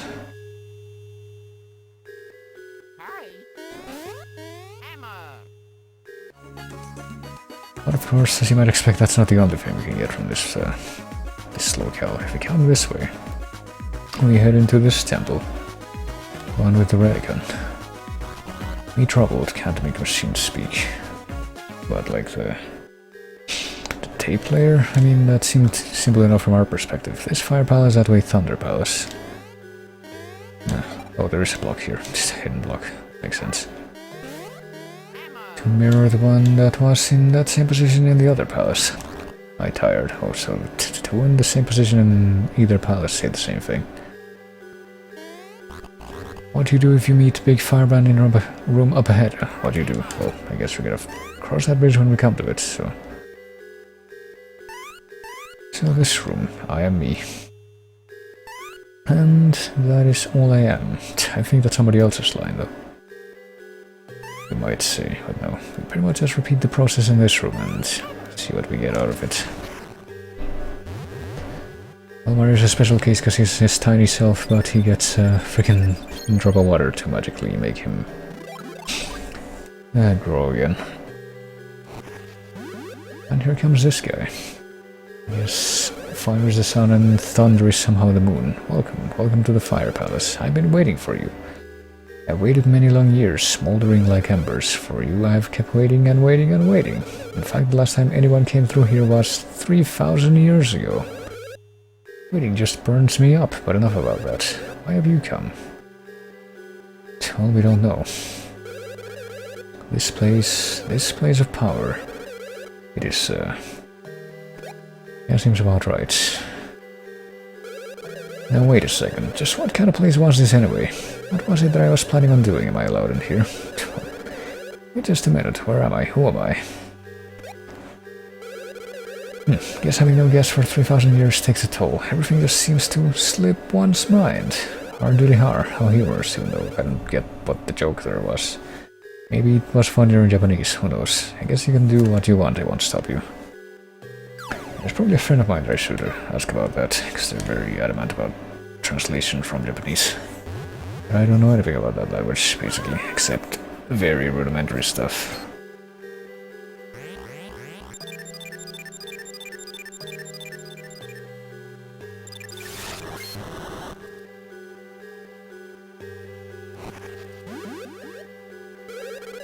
Wait, I just remembered. This is the famed fire palace where we teach the ways of the blistering hand power. It is all coming back. I've been waiting for you. You want the hand power, right? You want to master the fiery hand power known as the firebrand, do you not? You do not need to tell me your post says it all. Well, I mean, that is fairly true. I shall instruct you in the arts of the firebrand. First press the R button to select your hand power. And yet... Fire. For some reason, a lot of syllabic emphasis must be taken there, and yeah, it works the same way as the other one. Only then shall you shoot forth a mighty blast of flame. You actually get these freaking like electrokinetic and pyrokinetic powers in this game, and yet they're, as far as I'm aware, they're never fucking brought up again in any of the other games, I guess. I guess in Mario's case you could say that this could be a reference, a more meta reference to like the whole fire flower thing, but... I mean, why does Luigi get no reference to being able to fucking shoot lightning from his hands at any point in the future? If you just do this action near something flammable, you should have no problems. Surely this skill will open new paths in your life, wouldn't you agree? Well, farewell. And now we have everything we need to leave this place. And we can actually do a little bit more with these things, as we're going to see in just a moment here. Like, if we approach this dude, and then try to do this. Well, apparently nothing happens, but maybe if he goes back in position, yep, you can actually catch him on fire and believe. And now we're just fighting this guy on fire. That's his monster form. I don't think you actually get hurt if you jump on him because he's on fire, so let's do the hand power with Luigi. He's able to do it. Oh, critical. And I think critical too because that's his weakness, because it's the opposite element, so... You took my experience points, so... You can actually get some unique drops from those guys, but yeah. You don't actually get disabled or anything, they just... and they just go back to their regular forms after you beat them. And I think you might actually be able to jump on them, I don't remember. But let's do the obvious thing and try that with one of the blue ones.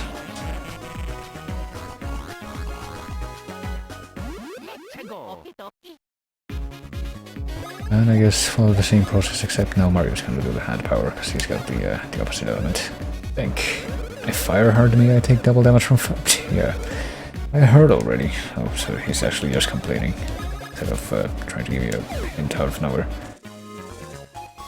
Just telling you, hey motherfucker, why are you hurting you so much? Don't worry, I only pretend to be dead. Ah, funny. Yeah, that's pretty fitting coming from the same guy that said this thing. It's actually a little too real.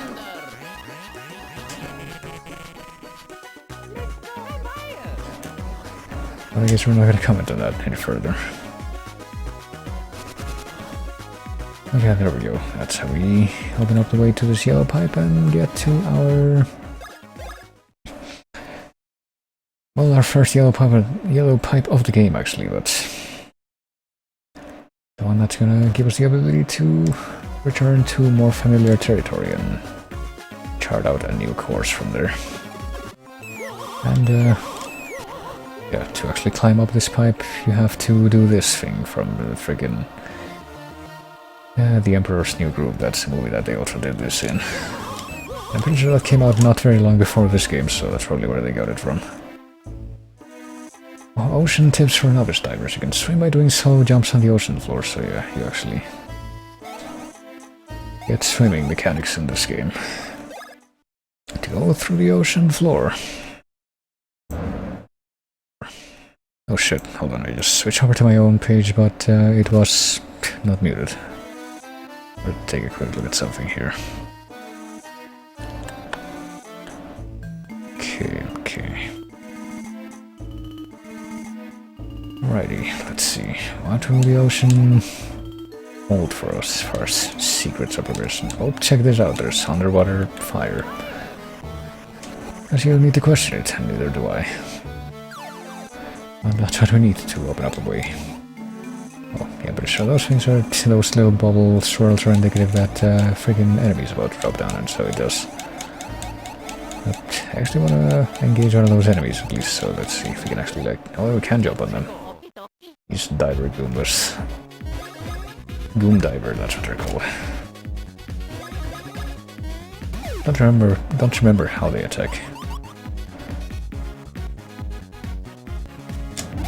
Oh, there we go. I guess they just position themselves above you, but they also just float at you like that, the way you float. Oh, there we go.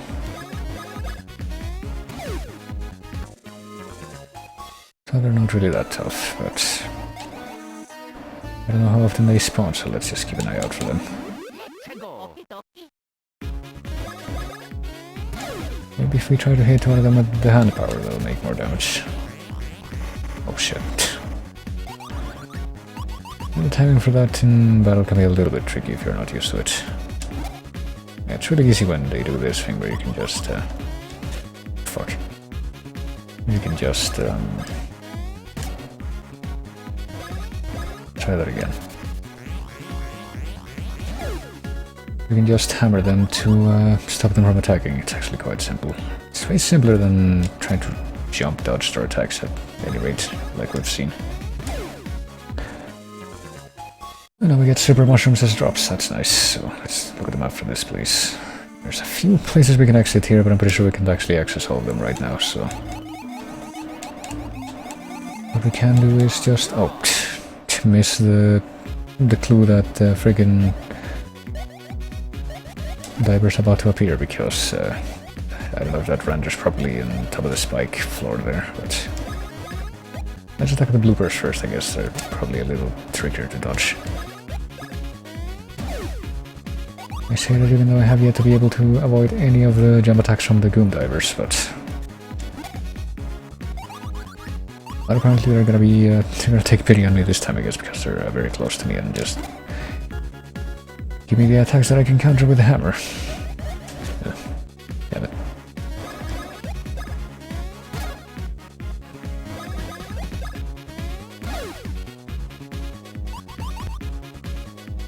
Guess they are gonna stick to those attacks now.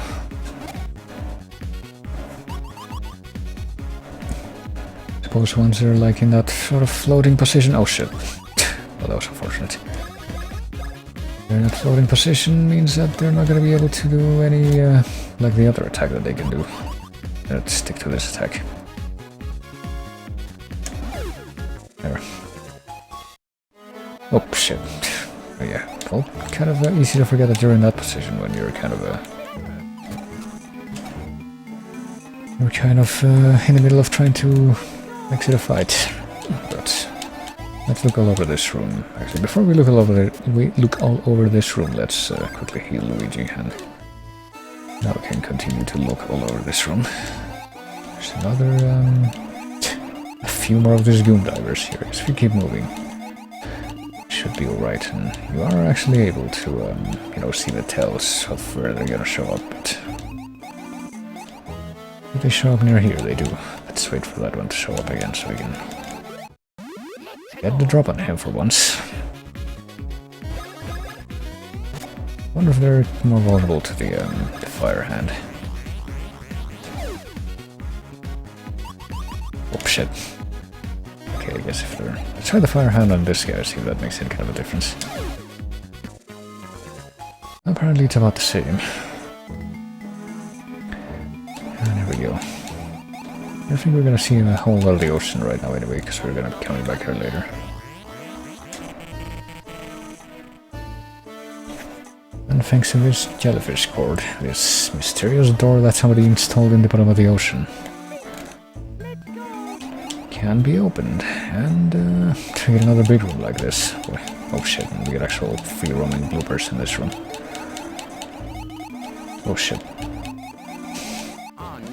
And of course that just happened. Every turn that I take in this context is gonna be oh shit.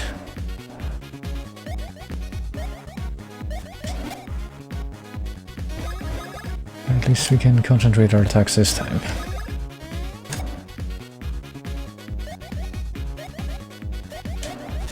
Too early that time. And too late that time, wouldn't you know it?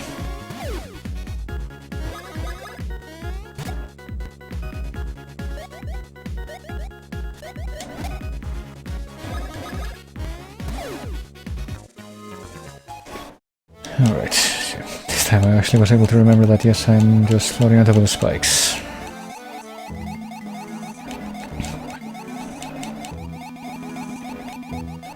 Which is actually really spooky, trying to swing through the bloopers and trying to figure out where to go. Yes, let's go into the bloopers head on to see if we can actually, avoid at least getting cheap shotted out of being able to attack with our proper turns first. Jeez. Yeah, apparently these guys have a lot of health for this point in the game. Or normal enemies at this point in the game, I mean. There we go.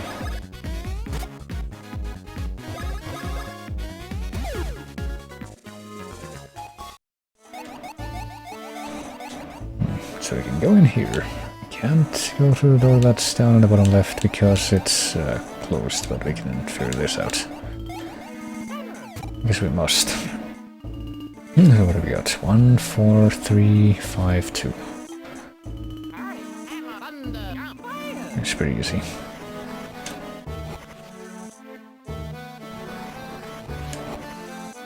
Come on.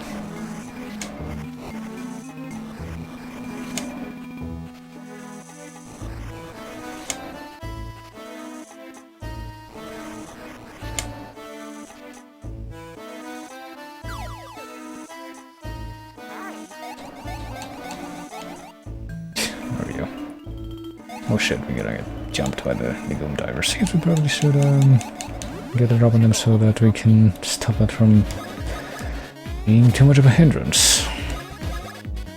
Actively engage them as opposed to oh shit. I still don't know how we're supposed to dodge that. Like the timing is very arbitrary.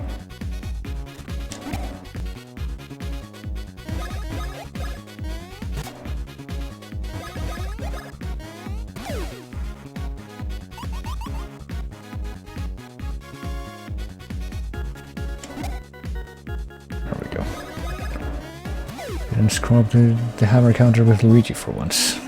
It's apparently quite an accomplishment for me with this game, but I'm pretty sure we have to go this way. I think if we get on the high ground here we can swim that much higher at least. Like oh fuck, look at all these bloopers that came out of nowhere. Our like sort of upper threshold when we're swimming is defined by our starting height or elevation. That's the case, maybe.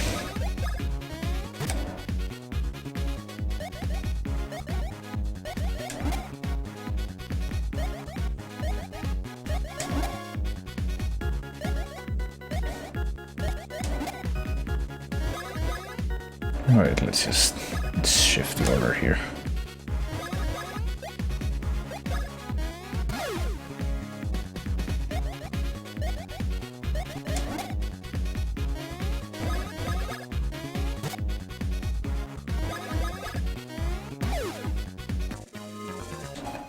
And we got Super Syrup as a drop from that. And there's also a freaking Goom Diver that's trying to pick a fight, and that just happened somehow. Isn't that great? And of course, he's the first one that's gonna be attacked, because why wouldn't he be?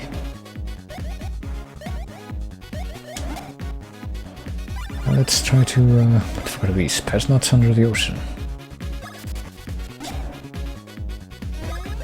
I better take care of them, even though I don't know if they're going to behave any differently from pest nuts in the forest, but I do remember that happening. But if you break them open, the beanies inside just fucking... just float away. And there can even be a gold beanie inside from what I recall, just like the ones in the forest.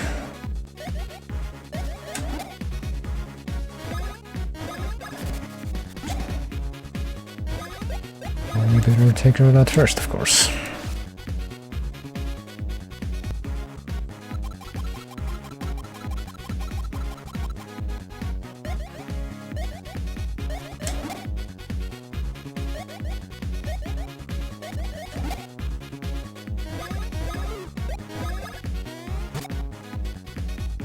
Okay, I just fucking focus this guy. There's no reason not to. Oh, there we go.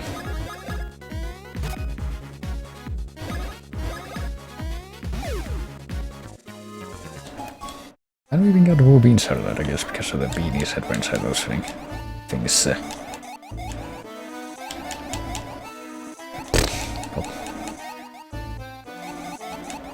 What's this way? There's apparently nothing this way except the peril of getting aggroed by that that friggin' blooper there, but I'm pretty sure the whole point of that little escapade was making it all the way over here so that we can, you know, actually go elsewhere now.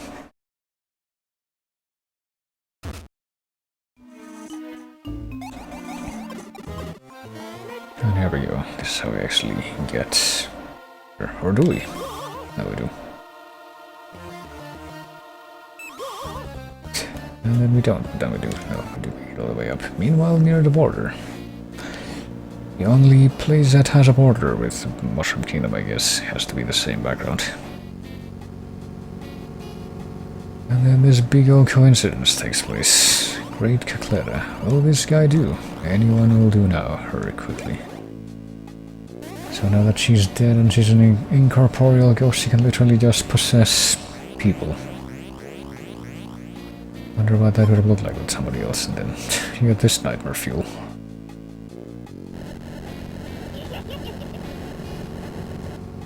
Hooray, we solved everything.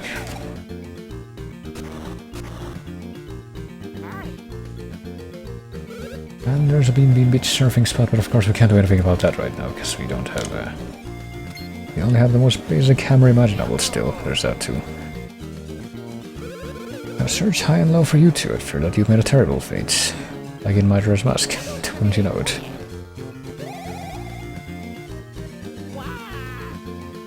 Yeah, that just happened. Very, very accurate charade representation. The beanstar split into 4 pieces they have scattered. It is sad, really. So you'll help me search for the beanstar pieces. Of course I would be most appreciative, but actually I'd like you two to go to Beanbean Airport. Oh yeah, that's gonna happen too. You see. Princess Peach is blessing our fur land with her presence. Wow. Yeah. Can you imagine? Dignitary of Princess Peach's statue visiting our kingdom is a very serious affair. That is why I would like you two in attendance to greet her royal loveliness, even though presumably they see her all the time. We must head for Beanbean Airport immediately. By the way, Beanbean Airport is south of Beanbean Castle. I must head there myself immediately, so I'll see you there. I mean, maybe you can do that, or maybe not. Maybe I'll leave that for next time. Because there's like a big story turn. Oh shit. Forget about that, but no, apparently we're right next to the castle here. We're in the... We're by the beach with the,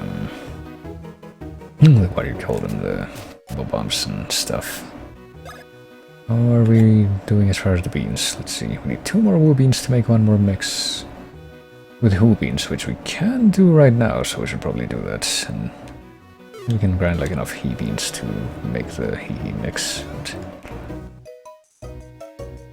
we can check out this building too. I'm pretty sure this is just for the guy that tells you where to go if you're lost. Welcome. Despite appearances, this is most definitely a shop. Product we deal in is information, so would you like some quality information for only 100 coins now? Yeah, this guy's pretty much just the guy that tells you where to go if you get lost, like the fortune teller guy in Link to the Past and whatever else. How's the bean party going? Oh boy. Again, tree pangolin. With that sloth with the mercy wings. Beans, yes. If only I had those, those Harry Potter beans that streamers eat. Not that.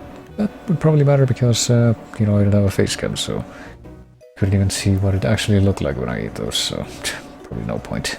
For some reason my grandpa has been saying really bizarre things lately. Maybe it's just his age, but he's so loud there's no ignoring him. Like what?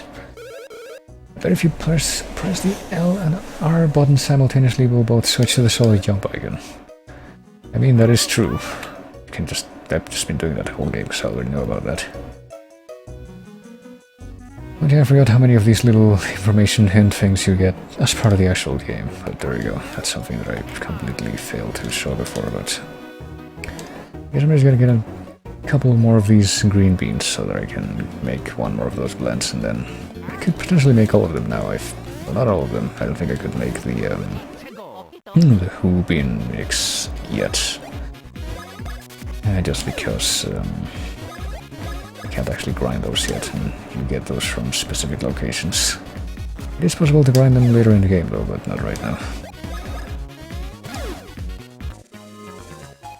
I'll need like 2 more of those to be able to make that blend. That requires 15 or 10 of the other whole beans, right, though, so...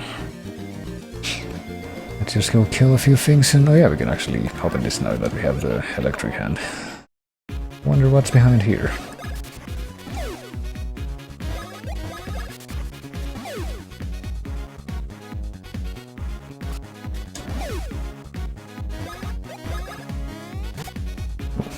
Look at this guy being able to tank one attack from us at this point. Oh, we got 3 out of that, so... There you go.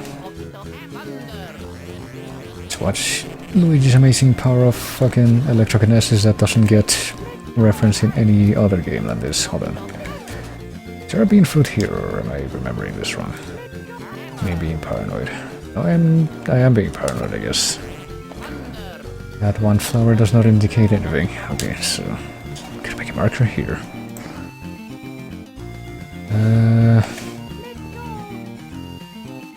Where does this go? Is this another green pipe passageway, or...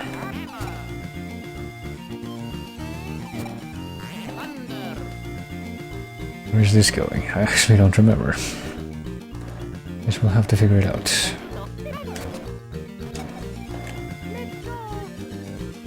Oh, this is literally just the same place that we were in a second ago. There's a cave. I guess the end goal of that whole passageway is this cave. What's in the cave? Is this one of those places that one of those special stages you can complete for a golden mushroom? Because I think there's another one of these we can do right now. Bean Outskirts East Cave, yeah. Guess I could try to complete the other one, because I think that's also in reach.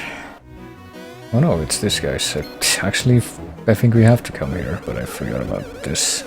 I was wondering who that might be. It's the good old Mario Brothers. How have you guys been doing? We moved out this way recently. This new place is bigger than the old one, which makes it easier for us to do our work, which is good. Those hammers we made for you striking mighty blows. How about we reforge them and power them off for you, because we can just do that now. Not before, for some reason. I'll have these back to you in just a sec. Pretty sure there's level 3 hammers as well, though I don't remember how we get those at all. They're ready, and they're more powerful than ever. What super hammers?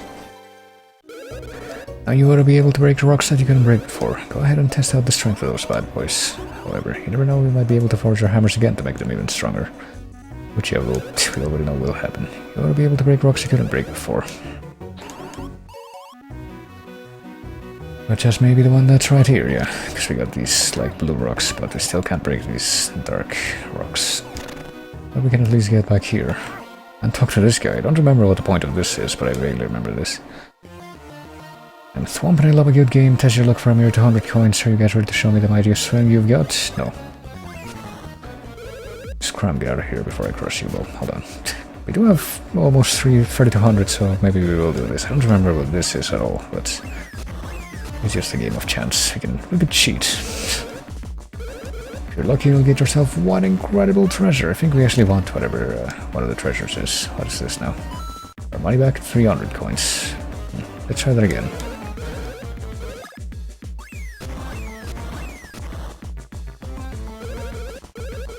Let's grab the middle one this time. I got more money.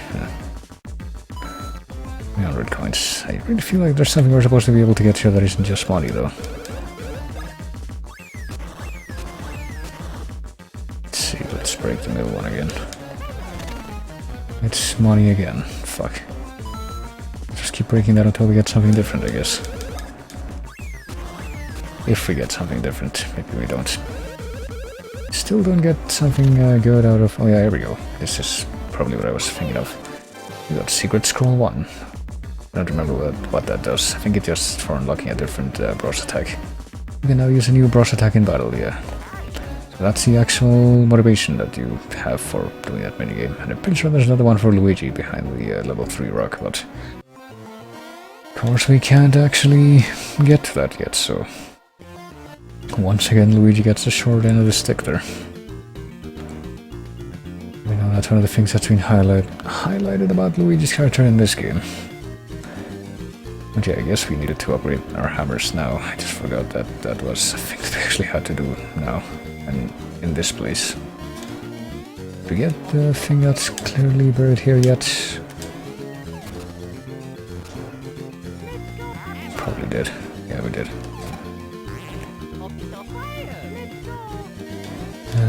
Okay, we can go in here now that we would want to, but Teehee Valley because of the rock slide. It's impossible to come equipped with super hammers if we have to get through this way. Well, we sure can. Not that I don't think, or not that I think we would want to right now. Little Fungi Town is that way, being the outskirts, so... I guess we could try, at least fighting some kind of a... Does this count as a beanhole? I think it does. Yeah, it does. We'll try finding some things to kill here, because we're gonna have to do something real fun in this area later, I'm telling you. But for now, let's take a look in here and see what we got. We got freaking grit. I think these are called Grifty Goombas or Gritsy Goombas, something like that. Oh, that somehow counted, not as a preemptive hit, that counted as contact. Gritty Goomba, there we go, I was like... halfway there with both of those attempts. Oh god. Ugh. So he just makes this sandstorm and... makes it kind of harder to see, but you can still pretty much see where they're going. I think they actually hit really hard for this point, so... probably not fuck around with them too much.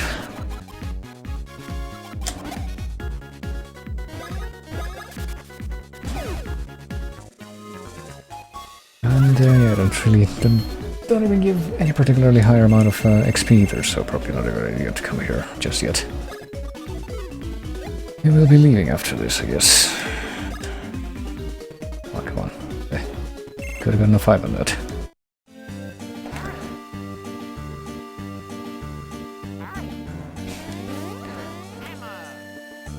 But yeah, we want to be coming here right now. What I will, I guess the last thing I will attempt to do, other than make the bean blend, that probably will be the last thing. What the fuck is this?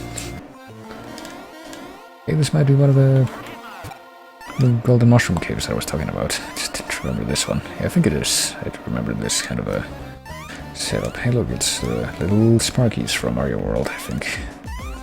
That's pretty much what those are supposed to be. Too bad they never show up in the game outside of these very particular screens, I guess. Ooh, we can actually find a secret thing up there, but congratulations. Excellent job making it all the way here. Let me commemorate the moment with this. Got a 1-up mushroom, that's of course not the real prize. As you can see, there's go even further here. Go to the warp zone, except in this case the warp zone is gonna be something different entirely, I think. This guy. Congratulations. You get a high-end badge. Alright, so that's one of the... that's not a golden mushroom at all, never mind. Not that it matters, I don't think I'm ever actually going to be using the golden mushrooms in this game. I just want to get them because I guess that would be part of 100% completion. But yeah, get a high-end badge, I wonder who could use that. Bean badge, can trade that for a high-end badge, which auto boosts POW once during battle, but I guess I can go for that. It's better for BP, but not for POW. Or recommended for beginners a P badge. I guess we'll go for this one. Probably be a net offset that's gonna work in my benefit. But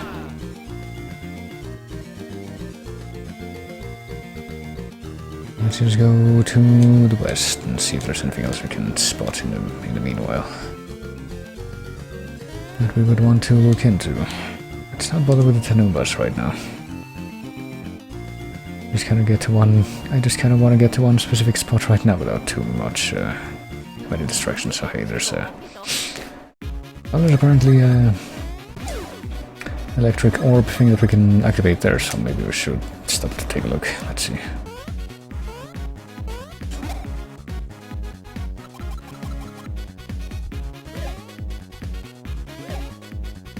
Ooh.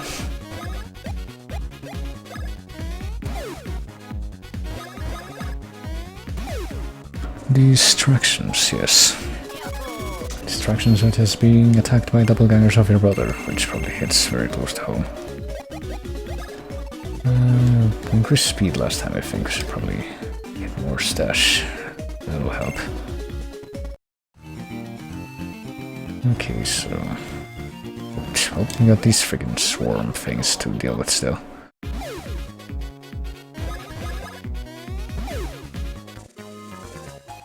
If we become OP enough, we can literally just one-shot the entire party of enemies just by getting the first attack. What does this do? Is this one of the things that I'm thinking of that we actually need for the plot? It goes into a cave, so maybe not. Let's see. Block Fortune. Today's lucky block is the Simu block. If you hit the 2 Simu blocks up ahead simultaneously, your luck will improve. Okay. Oh yeah, I remember this. Kind of. Not really. Need to arrange yourself in such a way that you're able to hit both of these blocks at once, so...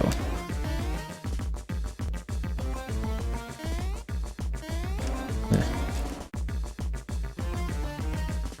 Maybe like this, yeah, this is better.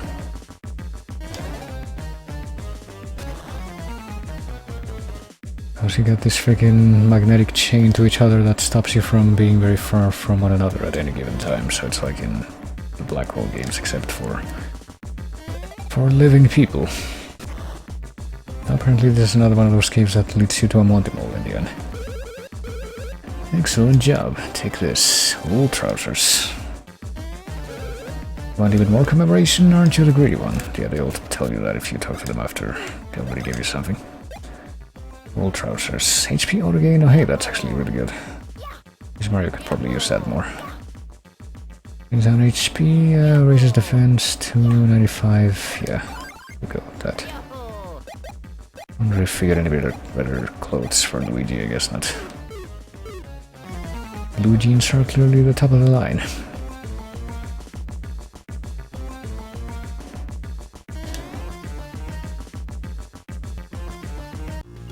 Okay, so that went well.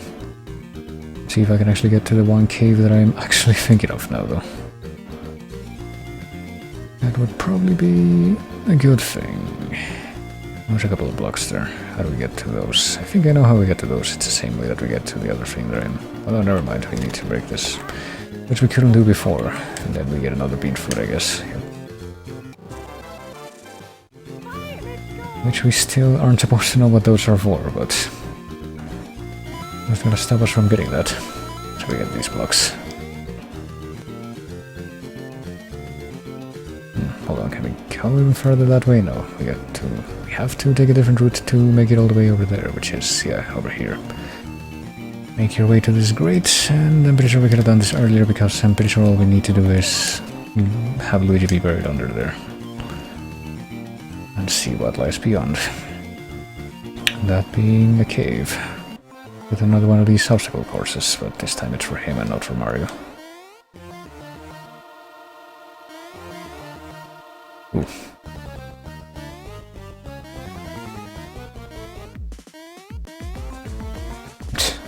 What's the point of that if we don't even need to take the high road? Oh shit. Well, this is gonna be fun. There. Congratulations. This time you actually get a golden mushroom. I remember what was in this particular cave at least. Bean obsessed, yeah. I mean, I'm not really that bean obsessed in that I did spend a good time at the beginning of this grinding for beans so I could make more of those bean blends, but for fuck's sake, there. But, well, I guess fittingly enough, a bean blend will be what I'll be ending this stream with. Just gotta get in here and get another one of these. The famed Starbeans Cafe that everyone's about, so let's make the other bean, like, I don't know, composite blend of 2 different kinds here. This is the only composite that we haven't done yet, so now we just need 2 grinds. A whole bunch of the other 2 bean types. One whole long bean ready to go. I actually haven't even used the other 2 coffees that we have to improve our stats, even though we should. Not ghosts again. Nope, it's a giant Game Boy horror from Luigi's Mansion, this whole freaking cutscene series that we get after making the coffees is just a reference to that. This time I've chosen a slightly different way of making my entrance. Still haven't heard him do the Suku Suku soundbite, but just showing up the same way over and over gets old after a while. Besides that, video conferences feel futuristic and cool, but I think in the current year video conferences have a slightly different connotation behind them, but we can go with that. We're not gonna try out our new drink this time, boss. Oh, don't worry, I've sent a representative to taste it in my stead. He should be arriving soon. Apparently he's been able to tame one of the blue ghosts, even though I think in the first Luigi's Mansion the blue ghosts were basically the ones that like drop a lot of money if you manage to catch them because they're hidden. Allow him to taste that new drink. Well, apparently Mario has to do it.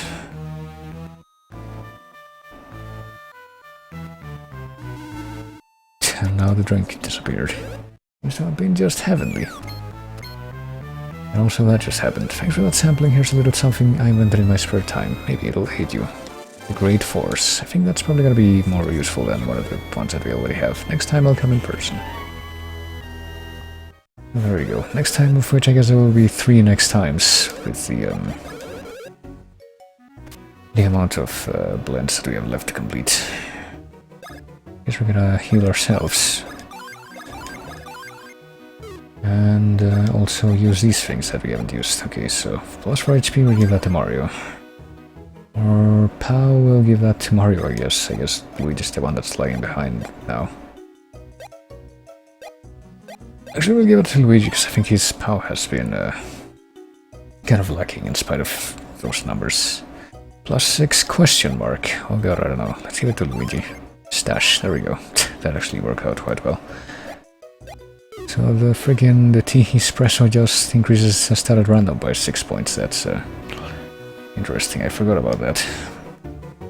Maybe we can buy a better badge in the badge shop at this point. Let's see. No, this isn't actually the badge shop, or is it? No, yeah, it is. It's also the clothing shop, though. That's the thing. HP auto gain, we already have that, right? Yeah, we just won one of these for Mario. Hard pants stiffened with bean juice, somehow. I guess with coffee. These boost defense during battles, hard pants and hard jeans. I don't know, would we want to give the hard jeans to Luigi as well? I don't think we would. What about the badges? Bean B badge, whatever that means. Most popular badge in the kingdom. Well, it's not objectively better than... None of these are objectively better than the ones that we have right now, it seems. I guess I won't actually bother with these this time. Wait, what did she say? If you didn't use something you bought or have something you just don't need, I'll buy it off you. Okay. Well, maybe not. Window shopping is free. Wait, what does this guy say? I don't think we've talked to him.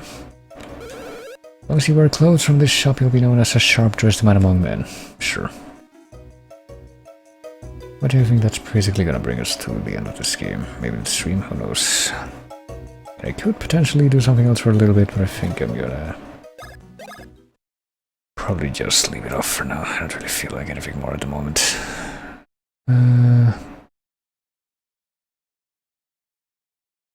Let me click on a few things while this thing is saving. There we go. So I think that's basically gonna be it for now. So we've done 2 more areas. I guess that's the one of the areas which is kind of something that we're forced to do, but I would still count it. Another progression we've been having with this game. We play and we do a couple areas and then we end up doing something else entirely, because the first time I did like the mountain and the fields, and I didn't do the fields, I did just the whole intro part of the game and then the fields and stopped at the mountain, and then after that I did the mountain and the woods, I think. Or the castle and God, I don't remember.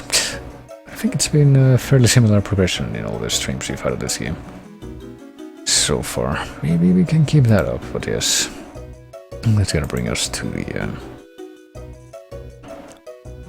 the part where I go to the screen so that you can't see me doing my special extra insurance thing on the game, even though I've been sure I've done that before on screen, but it doesn't matter. But I guess it's time for me to play this song again. I actually had to interrupt it by starting the game earlier, and I actually like it quite a lot, so there we go. It's gonna bring us to the end screen, I would call it the thanks for watching section, but that doesn't really fit as much with my setup, but yes, that's gonna be the stream for today. And I guess I can do my full spiel today for once. Which is just, you'll take it easy. Thank everybody for coming like always. Thanks for chatting, always great whenever people chat, and if you would stick around for a little bit longer, I think I'll probably find somebody to do a little raid for, but probably more beans next time.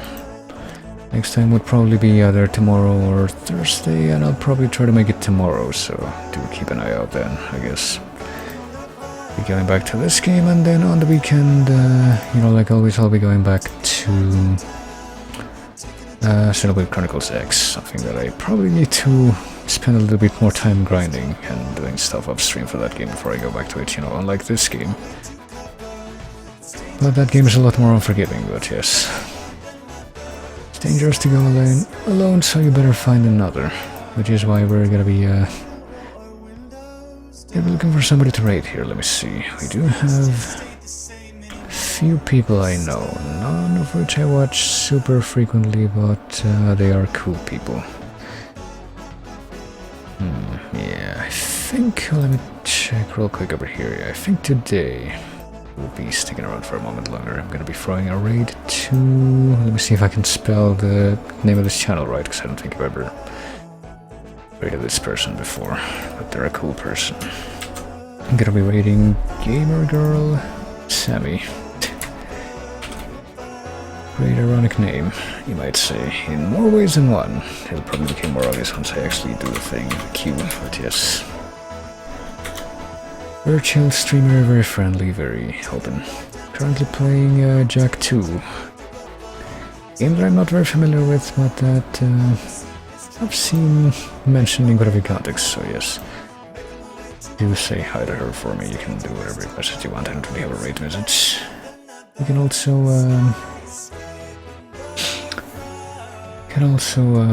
just do nothing, which I do sometimes, but I do try to at least, I don't know, throw up an emote or two to show that I was in the raid when I do, so it would be cool if you did that. But at any rate, things just ain't the same anymore in this town, which is why I guess I feel like that's a great way to actually play off the stream, so I won't actually play anything more after that. But yeah, you'll take it easy, etc, etc, and as I always say in the end, I will see you later.